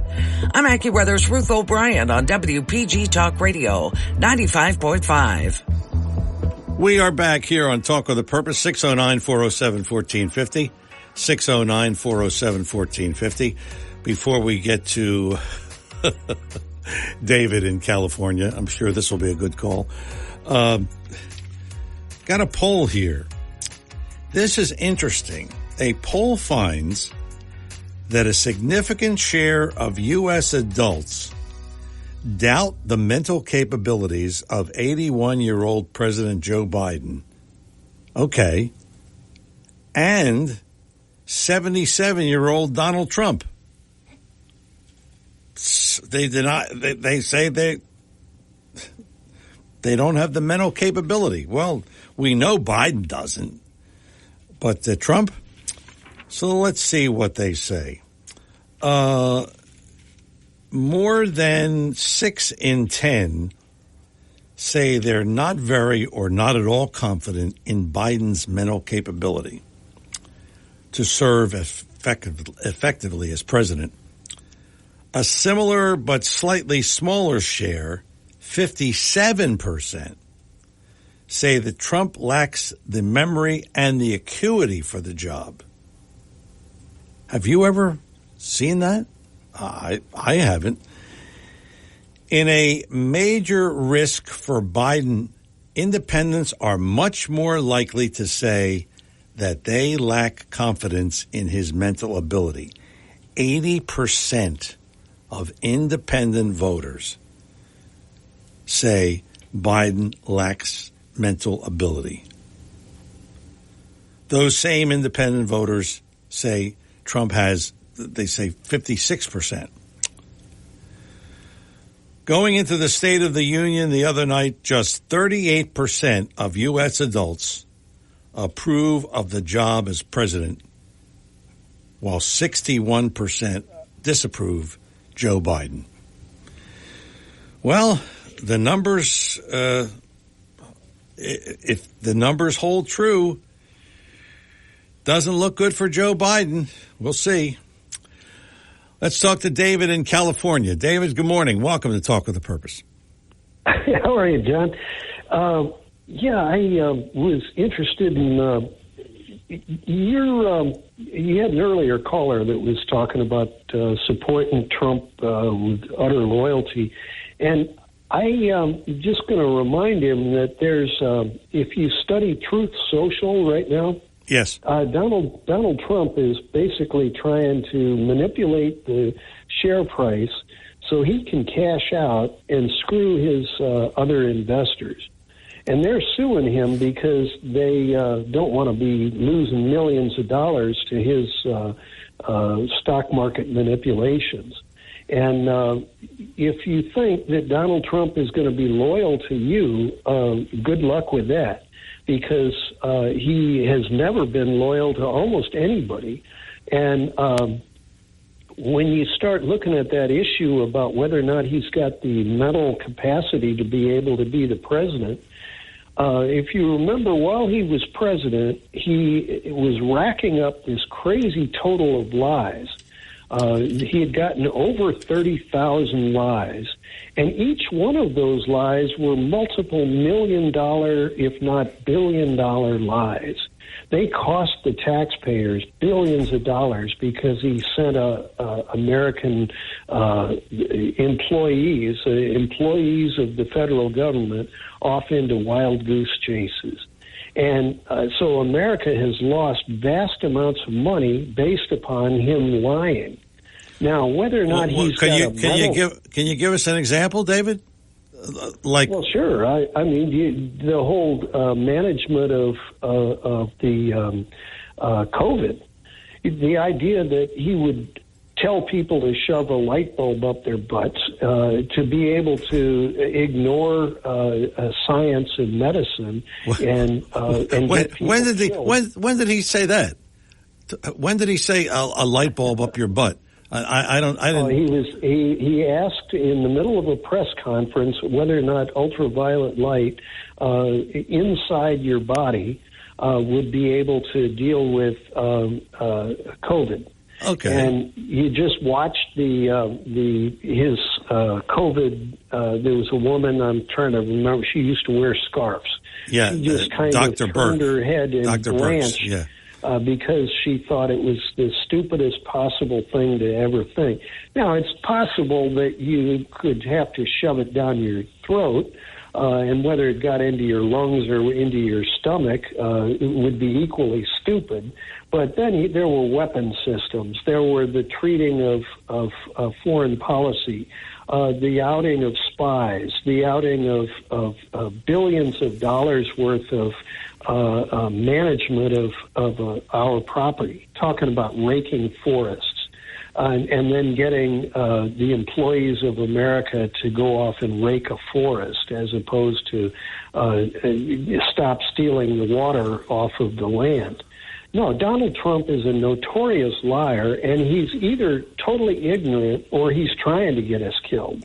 And, well, I don't know about that, David. Why don't you? I'll tell you what. Next time, why don't you come on and give us all the lies that Biden has given? Okay. Thanks for the call, David. I mean, okay, yeah, Donald Trump has lied, but so is Biden. I mean, so we have to have equal time. Biden lies, Trump lies. They all lie. I mean, let's face it. Or they embellish the truth. Okay? 609-407-1450. That's our number here in the studio. What did we... Oh, here's something. If you want to get an abortion, all right, are you ready for this? You'll have to travel maybe to France. France has made abortions a constitutional right in their country. On Monday, French lawmakers overwhelmingly approved a bill to enshrine abortion rights in France's constitution, making it the only country to explicitly guarantee a woman's right to voluntarily terminate a pregnancy. A recent poll showed support for abortion rights among the French public at more than 80%. Well, I guess there's not too many religious people in France. 80%, huh? So, you if you want one, you go to France. I don't know what to tell you, but so it's different in other parts of the world. Talk with a Purpose is the show every Saturday, 9 till noon, WPG Talk Radio 95.5. I'm John DeMasi, 609-407-1450, 609-407-1450. Let's talk to Steve again. Steve in Absecon Island. Steve, welcome back. Hi, John. I just wanted to mention, this Laken-Riley Act that they passed in Congress, and I guess it's going to move to the Senate. Yes. And then get shot down by our president, right? Yes. But there was another law that was shot down about 8 years ago. Remember Kate's Law? The woman that was shot on the pier in San Francisco? Yes. And he was acquitted of first and second degree murder. And, that was the start of all this, really. Oh, okay. And nothing ever occurred. Kate's Law got shot down. Illegal immigrant. Yeah. Deported 6 times. Oh, I remember that. Yes. Yeah. There you go. Now, I knew it wasn't, and nobody's bringing it up. Oh, Nobody's bringing it up. Bill O'Reilly was all over it like flies on you-know-what. Yeah, that's right. And he pushed it, and then I just did some research on the Internet. All his posts are up on the Internet still. And he even has a list of all the Democrats in the Senate, all Democrats. Only one Republican from Utah voted against it. And you just scratch your head and you just say, yeah, maybe it's not an overwhelming thing that's occurring, but if he was deported 6 times, why not on the 5th time if you're giving him that many out? Yeah. Why not just leave him in prison? Yeah. Well, you know maybe what? Then maybe that would have never occurred because it would have changed, the circumstances around him. That's right. Well, you know what happens, and this happens on the state level too, because Vince Mazzio told me many times, a bill will come up and somebody will sponsor it and somebody else will co-sponsor it, and it has a certain momentum in the beginning. And then if it doesn't pass or it just kind of loses muster, and then it just kind of gets forgotten about until somebody brings it up maybe later on. So, but this kind of a bill would be important, and you would think somebody would bring it up. I forgot about it myself. Yeah. And then I started, in my mind, I'm saying, wait, there was another law, and I'm like typing in like Jessica's law. Oh, that was about the sexual perverts. Yes. Killing, raping, and pillaging. And, yes. And that wasn't due to illegals. So then I said, well, maybe what's the other girl's name? And I'm typing in Bill O'Reilly, and finally it pops up, Kate's Law. And I went, bingo, that's the one. July 2015, she's walking on the pier with her father, and this illegal alien, deported 6 times, is fumbling around with a gun that he pulled from somebody's car in San Francisco, and the gun goes off. Jeez. Okay, so maybe he didn't have the intent to kill her or rob her. But he did. But he did. Yeah. And he should be in jail for the rest of his life, as far as I'm concerned. Yeah, me too. Yeah. So I just wanted to bring that up. Yeah. I can only remember so much, like everybody else, but it just seems like we keep repeating the same thing. Yeah, the same thing. It's right. Yeah, it's like they keep saying, history will repeat itself if we forget the past, right? Yeah. But it seems like our mental ability to remember things that even happened 2-3 years ago is becoming blurred because we're just so overwhelmed with all of this news hype and the hyperbolic speed at which we're being presented this information, and I can't keep up with it. Yeah. So I say they had this Kate's Law. Just deport these people, or just put them in a jail and just leave them there. Yeah, to rot. That's right.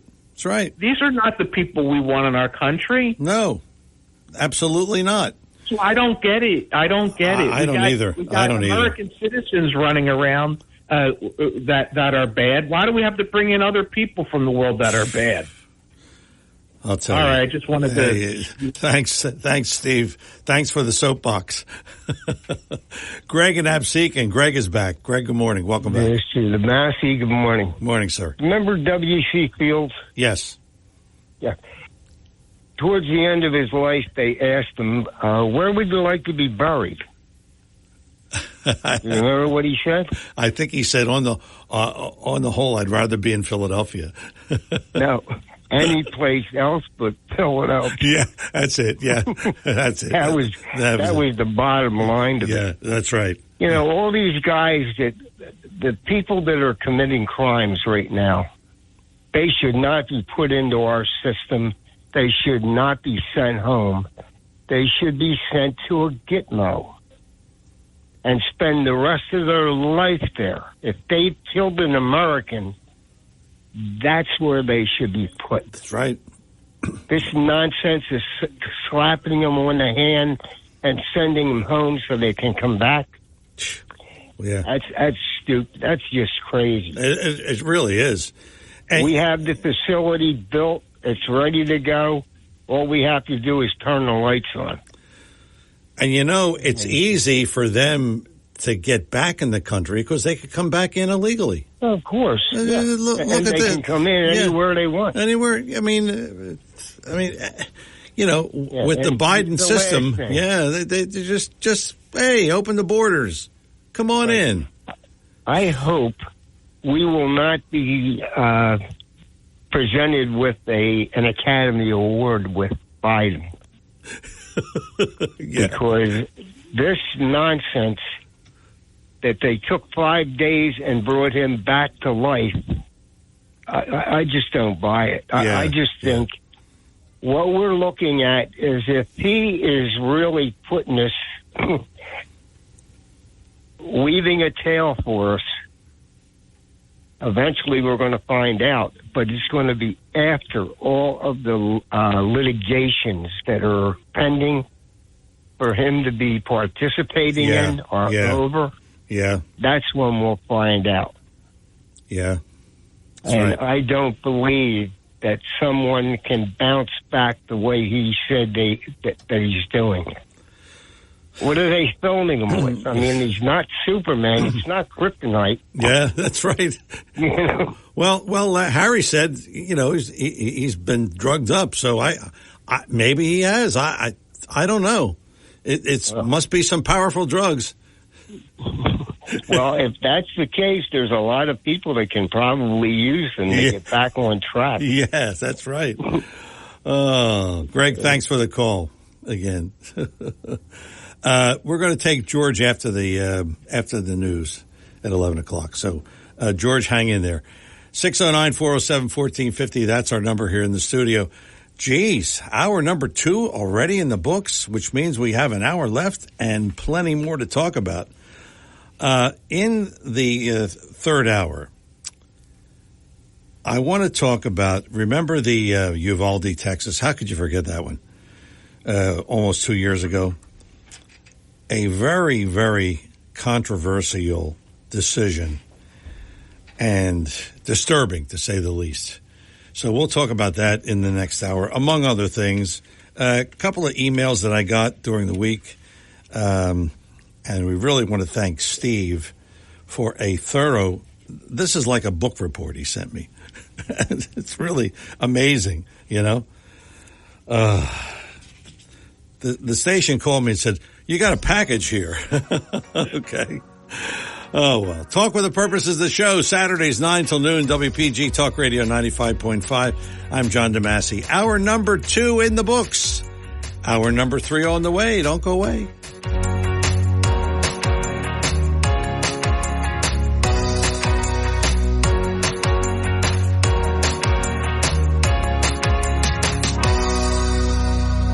WPGG Atlantic City, WENJ HD3 Millville, a Town Square media station. Everything you need to know in 6 minutes starts now. WPG Talk Radio 95.5 presents Talk with a Purpose. Join the conversation by calling 609-407-1450. Now the host of Talk with a Purpose, John DeMasi. Hour number 3, Talk with a Purpose, every Saturday, 9 till noon, WPG Talk Radio 95.5. Good to have you with us. And remember, we're also heard on 1450 AM and online, WPGTalkRadio.com. So we're always streaming, we're always listening, and we're always talking to you. We're always doing it. 609-407-1450. That's our number here in the studio. I want to get into this Uvalde, Texas thing, but first, George has been waiting on the line. So we'll talk to him. George and AC, good morning. Welcome back. Yeah, I thank you very much. I'm sorry if I keep calling back. I can't help it. This is such a great, it is. John, I've said it before, and I put it in writing this week in an email to you and Mr. Coleman. You need to really have another hour. Okay. Yeah, okay. I didn't write that in that email for my health and happiness, okay? Well, thank you. I wrote that in there because thank you. Put it in there. Out of sincerity and truth, okay? All right, now, while we're talking about truth, let's talk about lies, okay? You had the gentleman just called from Yorba Linda, California, right? Yeah, okay? yeah. Okay, now, you're going to be surprised. Now, I'm going to agree with him about the lies. Yeah. He says that Trump lies and lies and lies, and he gave a figure, right? 30,000, didn't he? Is that am I right? Yeah, that's a number that's been floating around. Well, okay. So I believe them. Okay, and I'm going to tell you why I believe him. Right now, maybe he'll give me. Let's just say, what's the gentleman's name? David. David. Okay, David. I'm going to say that of the 30,000, that 29,997 of them were lies. Okay. Do you think he would, David? Would you give me 3 that were true? Can I have 3 of those 30,000 were true? Maybe. Okay. Yeah. Okay. Now, all right. Now, so I'm on his team. I'm going to say, David, you're right. Okay. Now I'm going to shift back forward actually to the gentleman that just called. Was it Steve? Yes. Okay. So Steve, he mentions one word, Guantanamo, right? Yeah. During his dialogue with you, he used one word, Guantanamo. I think it was Gitmo. Gitmo. It's the same place. Yeah. Gitmo is, yeah. Gitmo is Guantanamo. Yes. Okay. All right. So now we know that Gitmo, Guantanamo, whatever, with Obama, he guaranteed he was going to shut it down, right? Remember? Okay. Yeah. Okay. All right. Then you take the Obama part and you add that to the thing that Steve said. He used the word good. And then now let's take what Donald Trump has said about mass deportations, right? Mass deportations. Yes. Trump gets in, right? Yes. Okay. Which I support. Okay, so David, here we go. Now, you ready, David? Here's one of the 29,970 lies that I agree with, David. Okay, so now, you know what I heard on your show this morning, John? What? Here's what I heard. I heard a caller say that Guantanamo should be, and, Trump, I heard before with the deporting, and, I think that, and you know what? There's no question about it. Donald J. Trump said that if he's elected president, he's going to build prison skyscrapers on Guantanamo Bay, okay? He's going to have the ability to imprison who knows how many hundreds of thousands of these that they're going to deport, okay? And then all of a sudden, the left-wing nuts, okay, those on the progressive left, it turns over like a washing machine or whatever. It tumbles around, and then all of a sudden, it becomes one of David's 29,970 lies. Okay? Yeah. That's the kind of lies, David, that you and your group of left-wing not David might not be, okay, but David and his group of left-wing progressive nuts, okay, wing nuts, okay, are shoving down our throat with a fake media. Got it? Yeah. There's your lies, David. Yeah. Yep. That's right. The fake Have a media. great day, everybody. You too, George. Thanks for the call. Talk with a Purpose is the show, Saturdays 9 till noon, WPG Talk Radio 95.5. I'm John DeMasi. We have some open lines, 609-407-1450. That's our number here in the studio, 609-407-1450. I want to go over this story with you.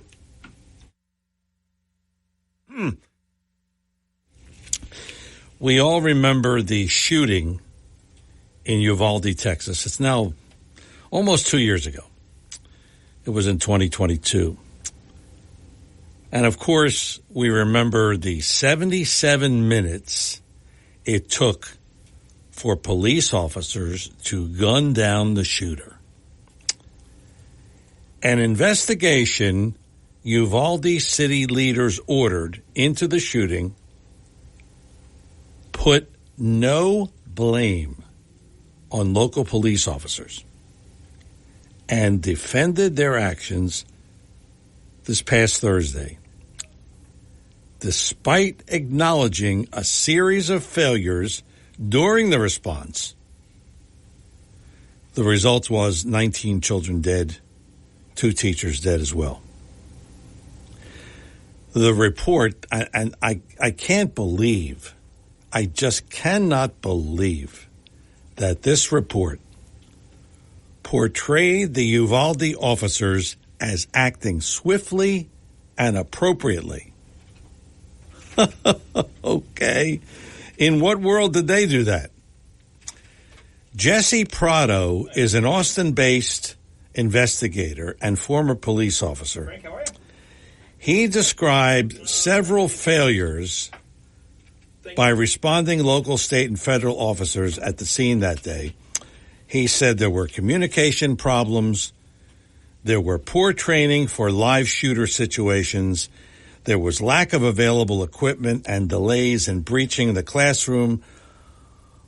Obviously, those who attended this meeting where this report was unveiled were visibly upset. Can you imagine if your child was one of those killed and you attend this meeting where they're going to unveil this investigation and they say, communication problems and all, but they acted swiftly and where does it say here? They acted swiftly? How swift is that? 77 minutes? Oh, they must have a clock in their room. Swift is 77 minutes. In the report, this Jesse Prado, he's the investigator, said his review found that officers showed immeasurable strength and level-headed thinking. What? Do you believe that? Where does this guy get this? Immeasurable strength, level-headed thinking? They're standing around and a shooter's in there and he's got a rifle or whatever he's shooting. And they're out there, hey, somebody want to get a cup of coffee? That's what it sounded like. 77 minutes? Come on. This is ridiculous. Frank and Ventnor. Frank, good morning. Welcome to Talk with the Purpose. Thanks, John. Good morning. Good morning.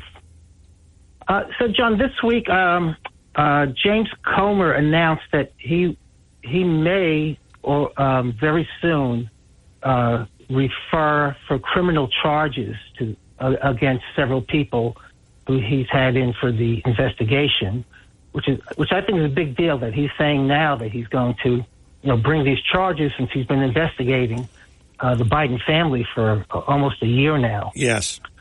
Yeah. And now, what I'd like to do, John, is just go over some of the top things we've heard him discuss as possible crimes. Yes. Because I'm not really sure. Maybe you have an idea. I'm not sure what crime he's going to bring. But let's start with number one. The first, remember the suspicious activity bank reports? Yes. That we heard right in the beginning. That various shell companies. Yeah. So far, Comer hasn't mentioned anything that he's found illegal. So they're very shady, but he still hasn't found anything illegal. Yeah. I think it was 2 weeks ago. I remember Tony Bobolinsky. This was going to be another one of his big. Yeah. Right. Now, under his testimony, Bobolinsky said, "Well, I've only met with Joe Biden twice, but we never discussed business."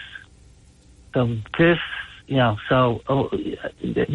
other thing he did was he produced the email about the 10% for the big guy. Yes. That was, now, a lot of people think that Hunter wrote that email. That was actually someone else that wrote that email and sent it to Bobolinsky. So I don't know where you're going to get much of a case in there because that deal fell through. It never actually went through. That the deal they were discussing, it was Hunter and Bobolinsky and Devin Archer. Yeah, it never went through. So even if Joe was going to be involved, Joe Biden, he wasn't in office at the time, and the deal never went through. Hang on, get you next. So I don't see him getting anything, from that. And also Hunter's other business partners, they testified, and not even one of them said that any business was discussed between them and Joe Biden. Yeah. even though there were meetings or so forth, none of them testified that Joe Biden was involved in the business. Yes. So that, I'm not sure if he's going to bring anything from there. And then the other one, remember, this was about 2 months ago. This was the big deal. Remember that $240,000 that went from Jim Biden, Joe Biden's brother. Yes. And it went to Joe Biden. Well, again, what we have, the bank records show that money went out. That money was sent out from Joe Biden's lawyers. Joe Biden's lawyer, from his account to his brother, and the money came back in again. So it's perfectly consistent that it really was a loan. But here's where the crime. Here's the one crime he could get Joe and Jim Biden on. That's supposed to be declared to the IRS. Right. I mean, the Wall Street Journal figured out it's maybe a deal that would be worth $600. Yeah. You're supposed to report it. Yes. So yeah, if he wants to bring that, good luck. But it's a deal. He is now kind of admitting, well, yeah, it does seem like a loan, but where's the paperwork? So I'm not sure where he's going to get who he's going to charge with a crime, but it will be interesting. He said within a few weeks he's planning. He's not sure. He's not 100% sure if he's going to do it, but and I don't know what he's hedging. If he has a crime that he's found, he should just bring the crime ahead. Yeah. So that should be interesting, Frank. Yeah, it should be. Yeah, very I'm looking forward to that. In the next few weeks, we'll see. I think he wants to hear Hunter testify once more in public. But I'm going to follow this and see if he actually does bring any crime. You're coming out of the basement later on today, Frank? I'm going to try, John. Well, it's cloudy out, and I can't get any sun even if I come outside. So I might as well just stay inside. I think I'm used to it here. All right. Thanks for the call, Frank. It's an inside joke. Somebody said Frank lives in his basement, and so we just joke now that he comes out of the basement once in a while. Talk with a Purpose is the show. Saturdays 9 till noon, WPG Talk Radio 95.5. I'm John DeMasi. Dan and Linwood after the break, and maybe you at 609-407-1450. We're coming back. More Talk with a Purpose after these words. If you're interested in driving one of the finest automobiles on the market today, then you'll want to check out all of the fabulous new and pre-owned Lexus at Lexus of Atlantic City. Lexus of Atlantic City, 3169 Fire Road in EHT. Driving a Lexus is like no other vehicle on the market. Test drive one for yourself at Lexus of Atlantic City. Whether it's new or pre-owned, you'll be more than satisfied. In fact, Lexus is consistently #1 when it comes to customer satisfaction. Visit Lexus of Atlantic City, 3169 Fire Road in EHT. Or you can check out their outstanding selection of new, pre-owned, and L-certified pre-owned vehicles on their website, LexusOfAtlanticCity.com. That's LexusOfAtlanticCity.com. Or, if you want more information, call 609-641-0008. Lexus of Atlantic City, now celebrating their 26th year in the area. A dealership that you'll enjoy. No pressure, no gimmicks, no hassle, no hype. Lexus of Atlantic City, 3169 Fire Road in EHT. And remember, always online at LexusOfAtlanticCity.com. Back here on Talk with a Purpose, we have a way for you to listen to any of our shows at any time. You just Google John DeMasi podcasts, and they all come up. Wow, isn't that amazing? What an invention. Radio on demand. Google John DeMasi podcast, and we have over 200 shows that you can pick from. And that'll kill your Sunday afternoon, right? Nothing to do, no football on now. So, what do you do? There you go. Google John DeMasi podcast, and they all come up. Talk with a Purpose is the show, Saturdays 9 till noon, WPG Talk Radio 95.5. Let's talk to Dan and Linwood again. Dan, welcome back. Hey, we got a little medical update for Dr. Dave out there in San Francisco. Okay. Cedars-Sinai, Dr. Ali Rezi, one of the top researchers in the world, they actually inserted ultraviolet lights into the trachea in 5 patients, and they had, I think, an 80% success rate in reducing COVID loads. And there will need further research and beyond that. But guess what? It's being done. How about that? Wow. So Dave, you could take your light bulbs and screw them back into the socket, but then Dr. Trump and Dr. Razi are going to get together and maybe have a new therapy here. Yeah, I think he was talking about Dr. Burks. Remember her with the scarves all the time? Yeah, she was. She's not in the same level I'm talking about. I'm talking about Mike Schmidt versus maybe the kid on the Little League team. Yeah, that's right. Opposed to the pseudoscience guys. Yes, yes. She's more of a bureaucrat. Yes. Like Fauci. Yes, that's right. That's right. I'm talking about the first team, the people in Stanford, the people they should have been listening to the whole time instead of a bunch of bureaucrats. That's right. And we would have been a lot further than we were. That's for sure. Boy, and to think is, did Fauci retire yet? Do you know? Well, Fauci not only retired, he retired with a $450,000 pension and a security detail, Secret Service. Oh, man. Talk about stealing money. The doctors. Yeah, there's. After I saw him throw out that first pitch, I knew all about him. Yeah. Oh, thank you for thank you for that update, Dan. Appreciate it. Oh, $450,000. Fauci. Remember, I called him Fraud Fauci. Boy, oh boy. I can't. Just some things just really get to me. I mean, that is exorbitant. I could see a president of the United States, a senator, or something, but him, $450,000. Andy in Brigantine. Andy, good morning. Welcome. Good morning, John. It's a great day in Brigantine. Yes, it is. Our fine friend from Ventnor is an interesting guy, and we're going to beat this basement joke into the ground for the next 100 years. But it's interesting. It's interesting. You know, he really, really goes out of his way to find ways to be contrarian and to defend the Bidens and all the other leftist stuff.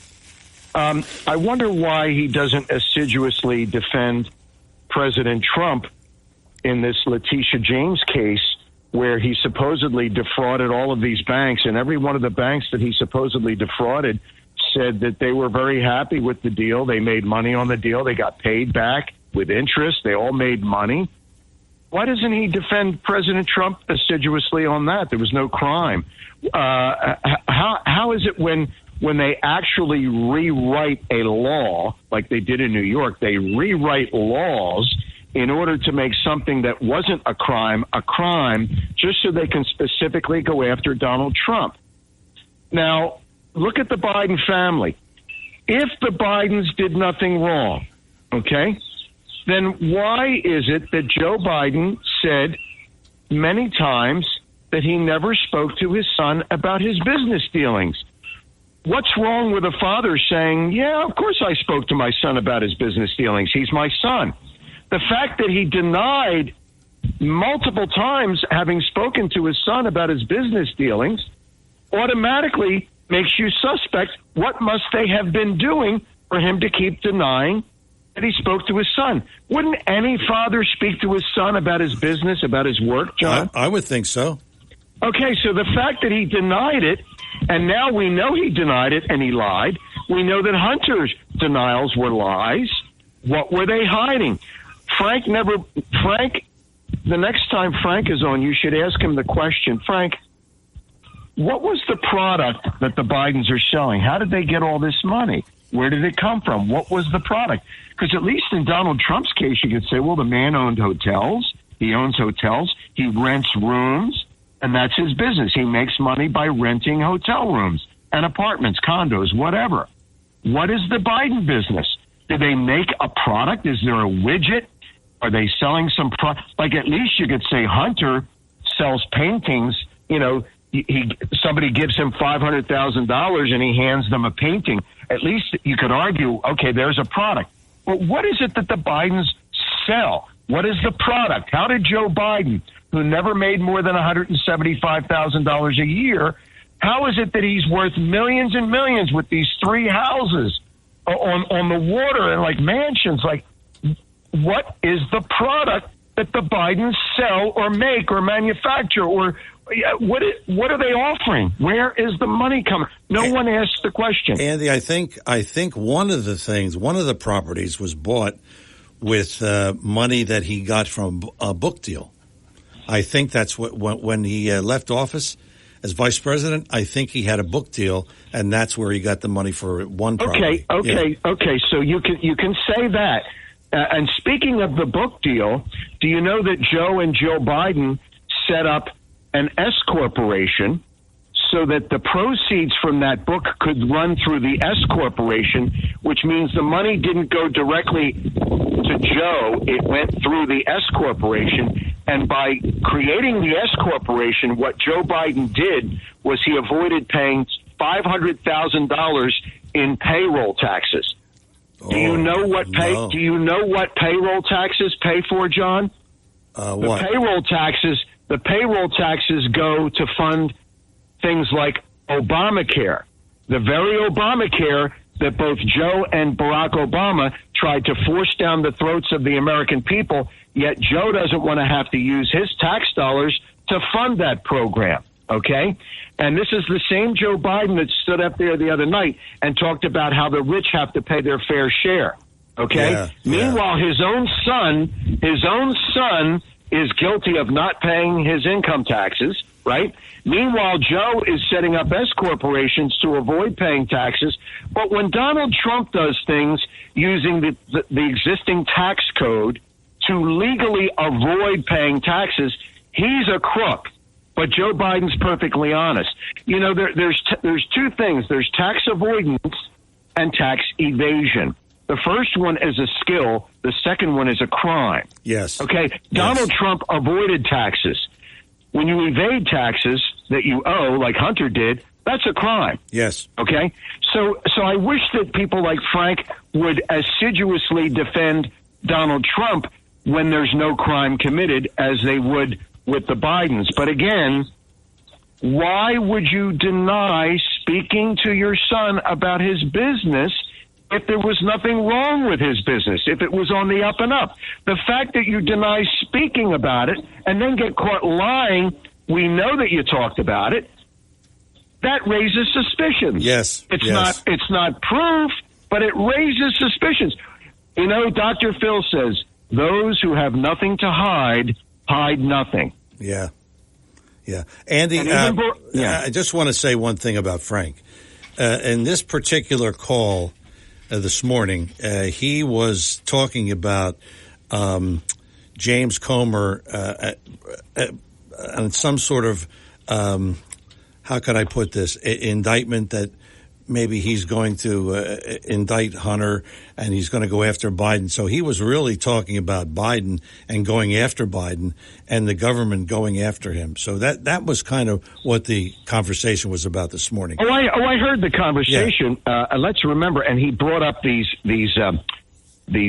bank issues. The name of it escapes me at the moment, but there were like 175 flags on the Biden account because of they were things that were happening that weren't normal, that you just don't see. 175 flags, which is like more than anyone in the history of the country as far as banking goes, that these flags were raised on the account.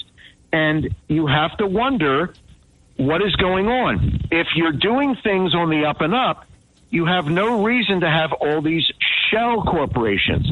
You know, if it was a regular person, let's say some businessman had all of these shell corporations and couldn't explain money being moved around this and that and the other. Let me tell you, Bernie Sanders and Elizabeth Warren would be going after these people, like left and right. Now, now here's one last thing, because I know you have other callers. How many times have we heard in recent years Bernie Sanders and Elizabeth Warren getting up there and bitching about millionaires and billionaires, and billionaires? Yeah. Did you notice, John, neither one of them now attacks millionaires anymore. They only go after billionaires. Even Biden the other night went after billionaires. Why? Because they've all become millionaires. That's right. Now. That's right. So now it's okay to be a millionaire now. But now we just go after billionaires. If Bernie Sanders or Elizabeth Warren ever become billionaires, you won't even hear that anymore. That's right. And you're in the advertising business, John, right? Yes. Okay. So here's the deal for our listeners, a little inside stuff here. An advertising agency gets a 15% discount in the price of advertising from a radio station. Right. And what the advertising agency does is the customer comes to the advertising agency for them to create a commercial and to do the buy for them from the station, okay? Yes. So you charge the customer the same price for the ads that the radio station would charge, okay? But you're doing all the legwork. Yes. Meantime, the station gives you a 15% discount on the advertising, so the advertising agency gets to keep that 15% difference. That's their profit. Right. That's their right. Okay. So here's what Bernie Sanders did when he was running for president. His wife set up, quote, an advertising agency in a home in Virginia. Even though they live in Vermont, she set this up in a friend of hers lived in Virginia. She set up this, quote, advertising agency at this friend's house in Virginia with its own phone number, okay? And then Bernie Sanders' wife would take all of these campaign donations, millions and millions and millions of dollars, by advertising on television. That's right. And then Bernie and his wife would keep that 15% difference. And that's a lot of money in a political campaign. And that's a lot of money. So I wish Frank would go after people like this as assiduously as he goes after Trump and as assiduously as he protects the Bidens. Let's be fair. Let's do it across the board. Okay, Andy, thanks for the call. And speaking of, oh, this ought to be good. Frank and Ventnor. Frank, good morning. Welcome back. Yeah, I hope Andy isn't going to start charging rent for living, rent-free in his mind. Right? I can't seem to get past the call without him. No, I just hope he keeps his blood pressure pills near him when I call. And John, you're absolutely right. Yeah, I'm going to be defending Biden again, at least as far as telling the truth. He did pay for that $2.5 million house in cash because he and his wife made $11 million that year from book deals. Oh, yeah, that's right. I knew that, yeah. Yes. Yeah. And Andy's wrong. He doesn't have 3 houses. He has 2. And then the third point, John, you're right. I was talking about, Comer is the one that has to prove it. I don't have to defend Biden. I don't have to prove anything. We've given that job to James Comer. Yes. So far, Andy should complain about James Comer because he has not found the crime yet. He has not mentioned the crime. So maybe Andy should switch his thinking from me to what Comer is saying, because Comer is the one, we're paying him to find these crimes, and he hasn't found them yet. So that's all, John. Okay, thanks, Frank. Thanks for the call. We're starting our own Hatfields and McCoys here. Hey, look where that went. So, hey, maybe. Talk with a Purpose is the show. Saturdays, 9 till noon, WPG Talk Radio 95.5. I'm John DeMasi. 609-407-1450. I want to thank Roscoe for sending me this, and I thought it was worth at least exploring for the final 25 minutes of the show. And what he said was that this is a question that he suggests we talk about. So I'm going to give you the question, and then we'll talk about it if you like. He says that aside from Trump being the retribution president, can he actually constrain himself enough to reunite a polarized America? Joe Biden promised to try to unite the country. It seems Biden has purposely, and this is Roscoe saying this, has purposely and willfully has done the exact opposite. So looking ahead to the case where Trump actually wins, can Trump be a uniter or a divider? This is still from Roscoe's email. The reasons the Democrats win is because they pretty much pander to the left. Well, we know that. But although we think of Trump being a great president, if we really explore some of his arrogant ways, they had some significant negative impact as well. And this again, Roscoe's email. For example, he failed to understand the impact of the George Floyd incident caused in the community. He played it straight, leaving the law and order system to handle it. Moving ahead in his email, a few paragraphs later, he says, Michelle Obama's TV address while at the Democratic convention, Michelle Obama said that riots will continue unless Biden defeats Trump. Roscoe says in his email, I took that as an implicit threat to scare Americans into a Biden vote. That is the gist of Roscoe's email. And he says, overall, what do you think of this email? Is there any truth to it? Can Trump reunite a polarized America? And was Michelle Obama's speech designed to threaten America? Could any of this happen again? That's a lot to unpack there. And if you want to talk about it, 609-407-1450. You'll get right on. 609-407-1450. You want to talk about any of the other things that we've talked about here on the show, feel free, 609-407-1450. It is Talk with a Purpose every Saturday, 9 till noon. WPG Talk Radio 95.5. I'm John DeMasi. We're coming back with more Talk with a Purpose in just a moment. Chances are you've tasted the delicious fruits and vegetables from B.F. Mazzio, but didn't know it. That's because B.F. Mazzio has a huge wholesale division that delivers to area restaurants, schools, hospitals, and more. If you own a restaurant or run a commercial kitchen, call B.F. Mazzio's wholesale division at 609-641-6608. That's 609-641-6608. And don't forget B.F. Mazzio at 601 New Road in Northfield. Call 609-641-6608. Your WPG Talk Radio 95.5 AccuWeather forecast for South Jersey.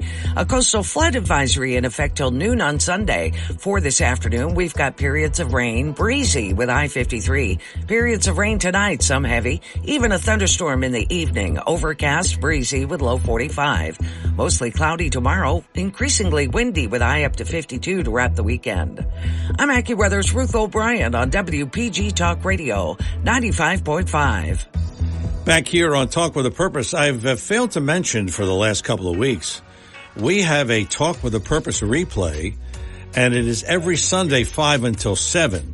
So you kind of get a condensed version of the show. We put 3 hours into 2, 5 until 7 every Sunday right here on WPG Talk Radio 95.5. 609-407-1450 is our number here in the studio. It is Talk with a Purpose every Saturday, 9 till noon, WPG Talk Radio 95.5. I want to get back to, I don't think I'm going to have a lot of time, but I want to thank Steve from Mays Landing, and he is also a member of Liberty and Prosperity. And I mentioned this last week. He sent me a book. And it's not that kind of a book. It's like remember what you did for a book report in school, like in high school or college? And I did 1 million of them. It's a book report, and it is called, wait, I get this out here, Election or Selection. And he mentions a couple of websites. I don't know if I'll have time to go over it. Maybe I will, but here's a couple of the websites that he directs us to. It's www.seemorefacts. That's SEE morefacts.com and electionsdeclassified.com. And he sent me a book report of at least 30 or more pages. And it really an unbelievable and thorough report. And I'll try to go over it. If not, I'll do this next week. But let's get back to the phones. John in AOC. John, good morning. Welcome. Yes, I'm calling on yet a third time. Now, this is a rebuttal to Cali Day, but I want to mention Biden, and he supposedly he's not been involved with all these shady business deals, but actually he denied knowing Devin Archer. Several times he's been seen with Devin Archer on golf courses and nightclubs, et cetera, et cetera. Devin Archer has been prosecuted in a court of law in Ukraine for malfeasance in regard to Burisma. So he is guilty as hell, and Joe Biden says he never meant the dude. So that looks shady to me.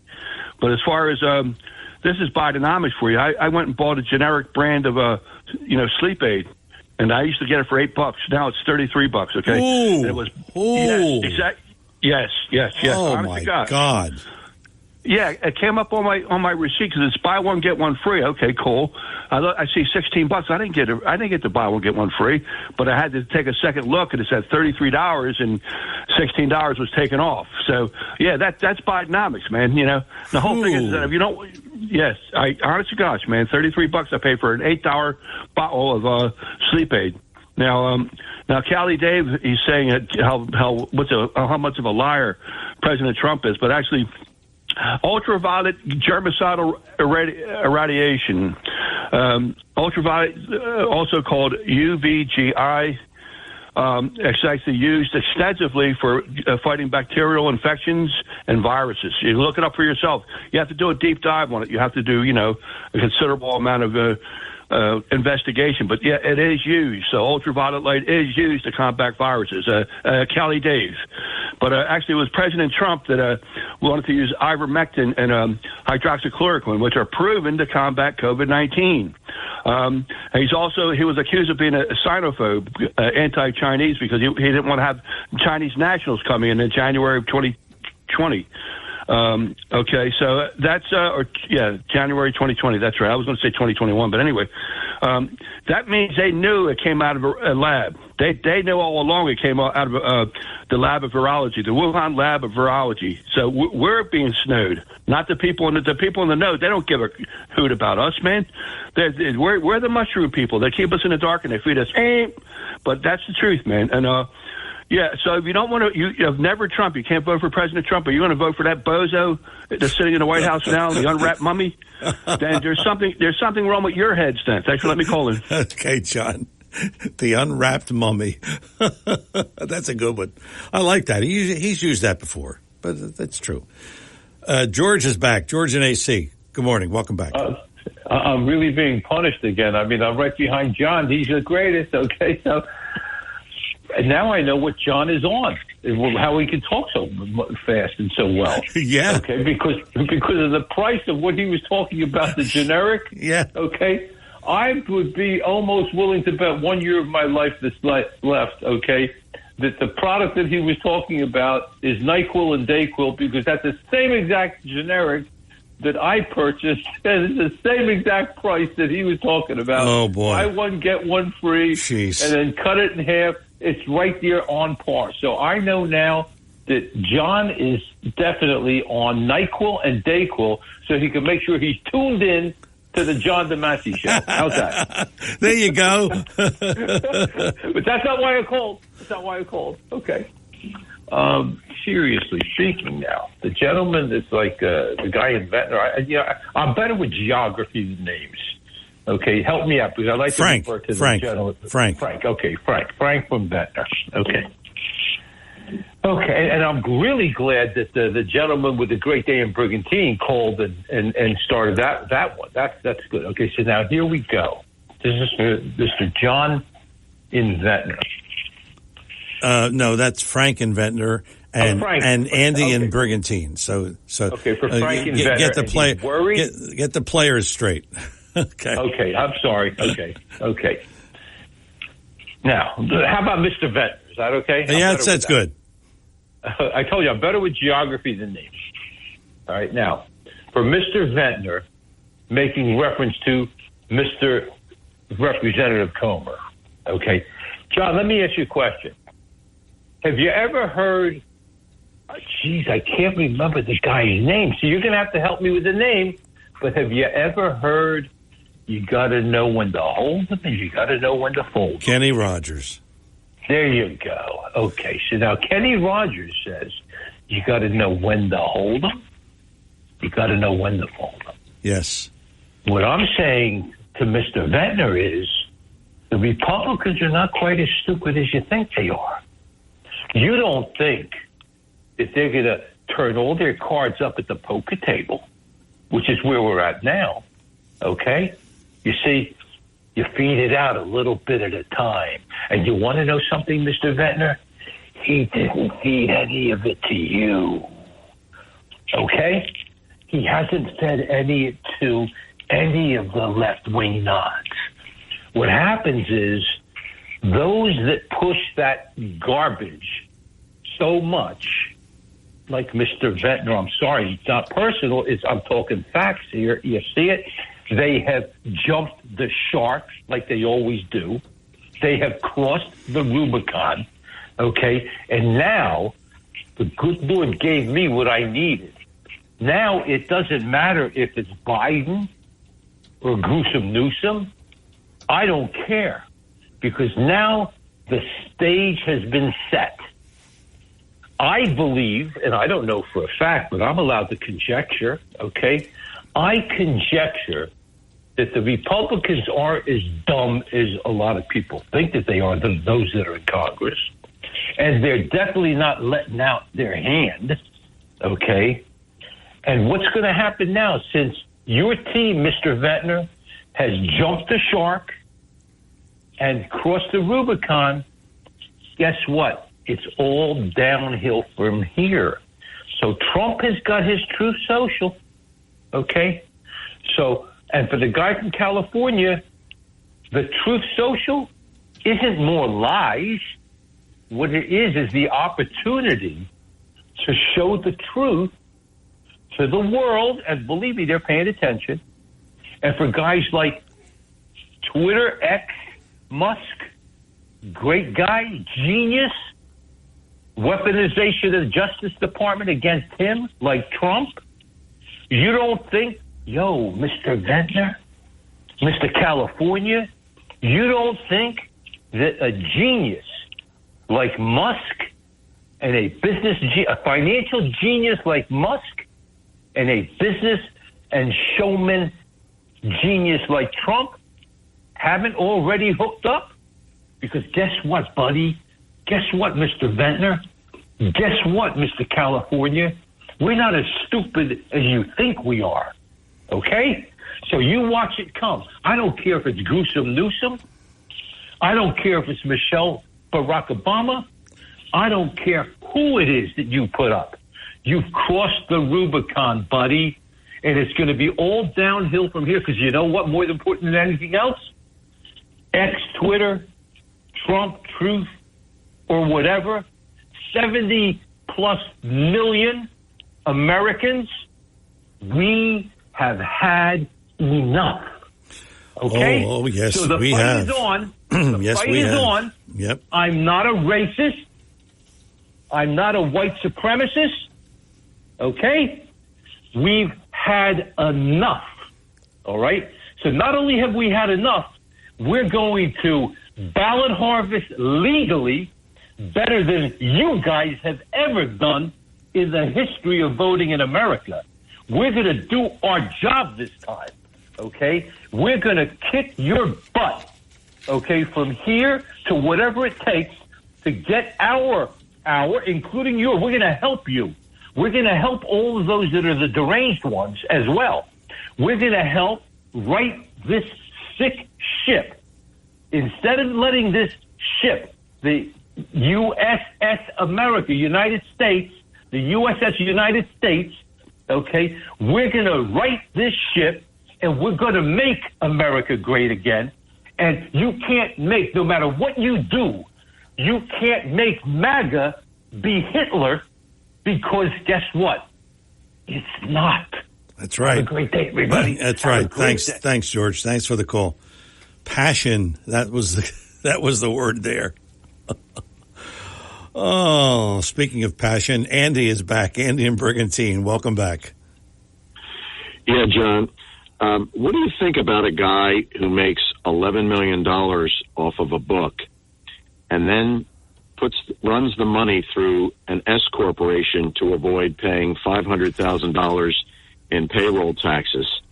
out of $11 million. You think he could have spared the $500,000? Yeah, but look at it this way, Andy. That's smart in a way, because he. Well, no, listen, I'm not arguing the fact that he did it. Yeah, it's legal. He used the existing tax system. Yes. Okay. Yes. But remember, that same guy lectured us the other night about the rich paying their fair share. Yeah, and if right. Donald Trump, when Donald Trump uses existing tax law to avoid taxes, he's a criminal. Yeah. But when Biden does it, he's just being smart. You see the difference? Yeah, I do. Yeah. All right. Okay. So let's get off of this. So to George's point, and I think I can use a lot fewer words to explain it. So about Comer, let's say, and this is a trick that lawyers play. Let's say Comer has 3 damning pieces of evidence, okay, against Hunter. He's not going to give you all 3 damning pieces of evidence at once. He gives you 1. Now, Hunter then has the opportunity to come out and testify and explain evidence A, evidence exhibit A. He can explain it, defend it, okay? But in the process of Hunter explaining and defending piece of evidence A, he has now put himself into a box when it comes to piece of evidence B and C, and he can't talk his way out of those 2. You follow? He's incriminated himself by explaining exhibit A and testifying under oath. And now when exhibit B and C come out, he can't change his story. He's committed. He's under oath. And now it's exhibit B and C that ultimately hangs him. That's why they don't release all 3 pieces of evidence at one time. So George is correct. Now, let's talk about the State of the Union. We keep getting reminded about how Donald Trump said that countries who don't contribute their fair share to NATO, that he would just tell Putin that he was welcome to do whatever he wanted to do to those countries. You've heard this, right? Yes. Okay. What did Joe Biden do when there was some scuttlebutt that Putin might invade Ukraine? Joe Biden said that he would not intervene if there was a minor incursion into Ukraine, right? Yes.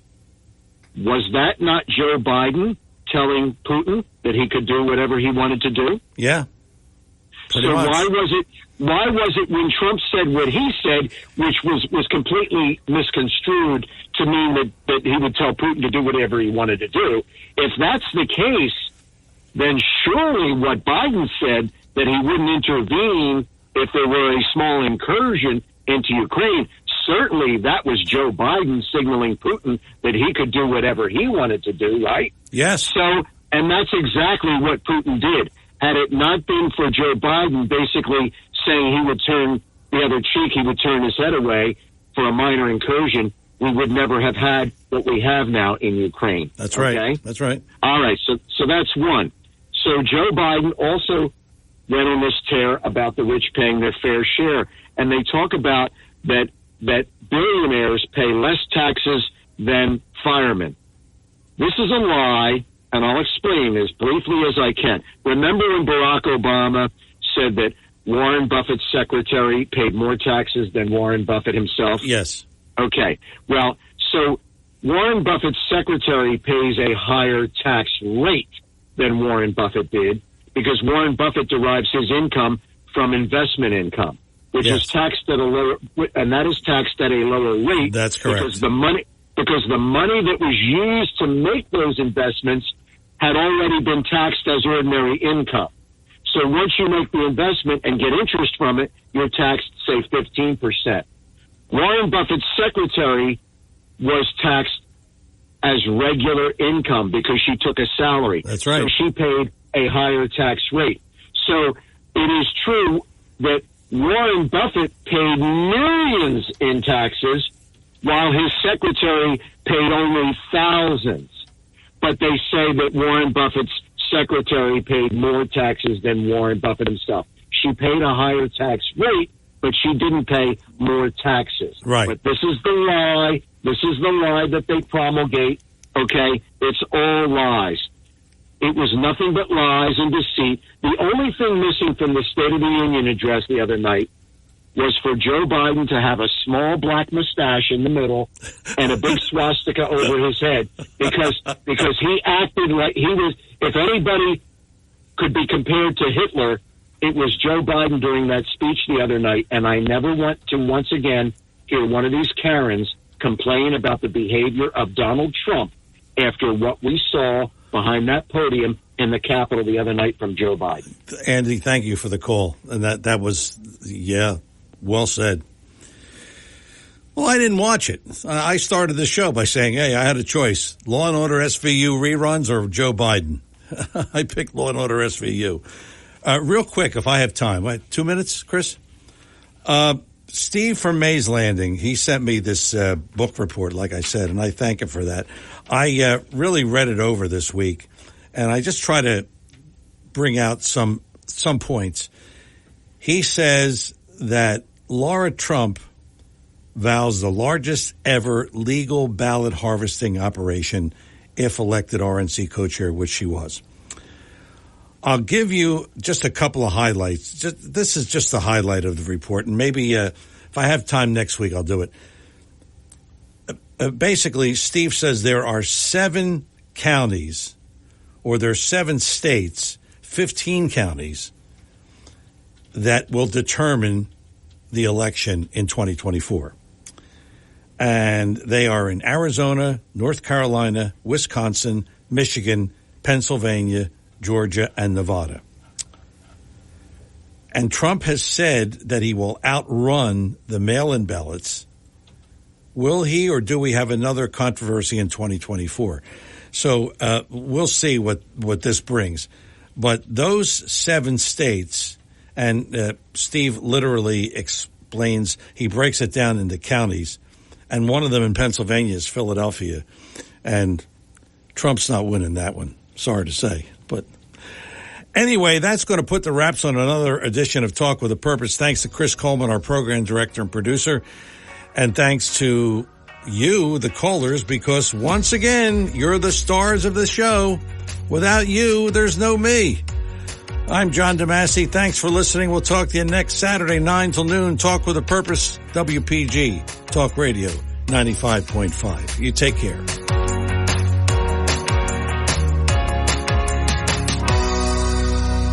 The preceding program was paid for and presented by John DeMasi.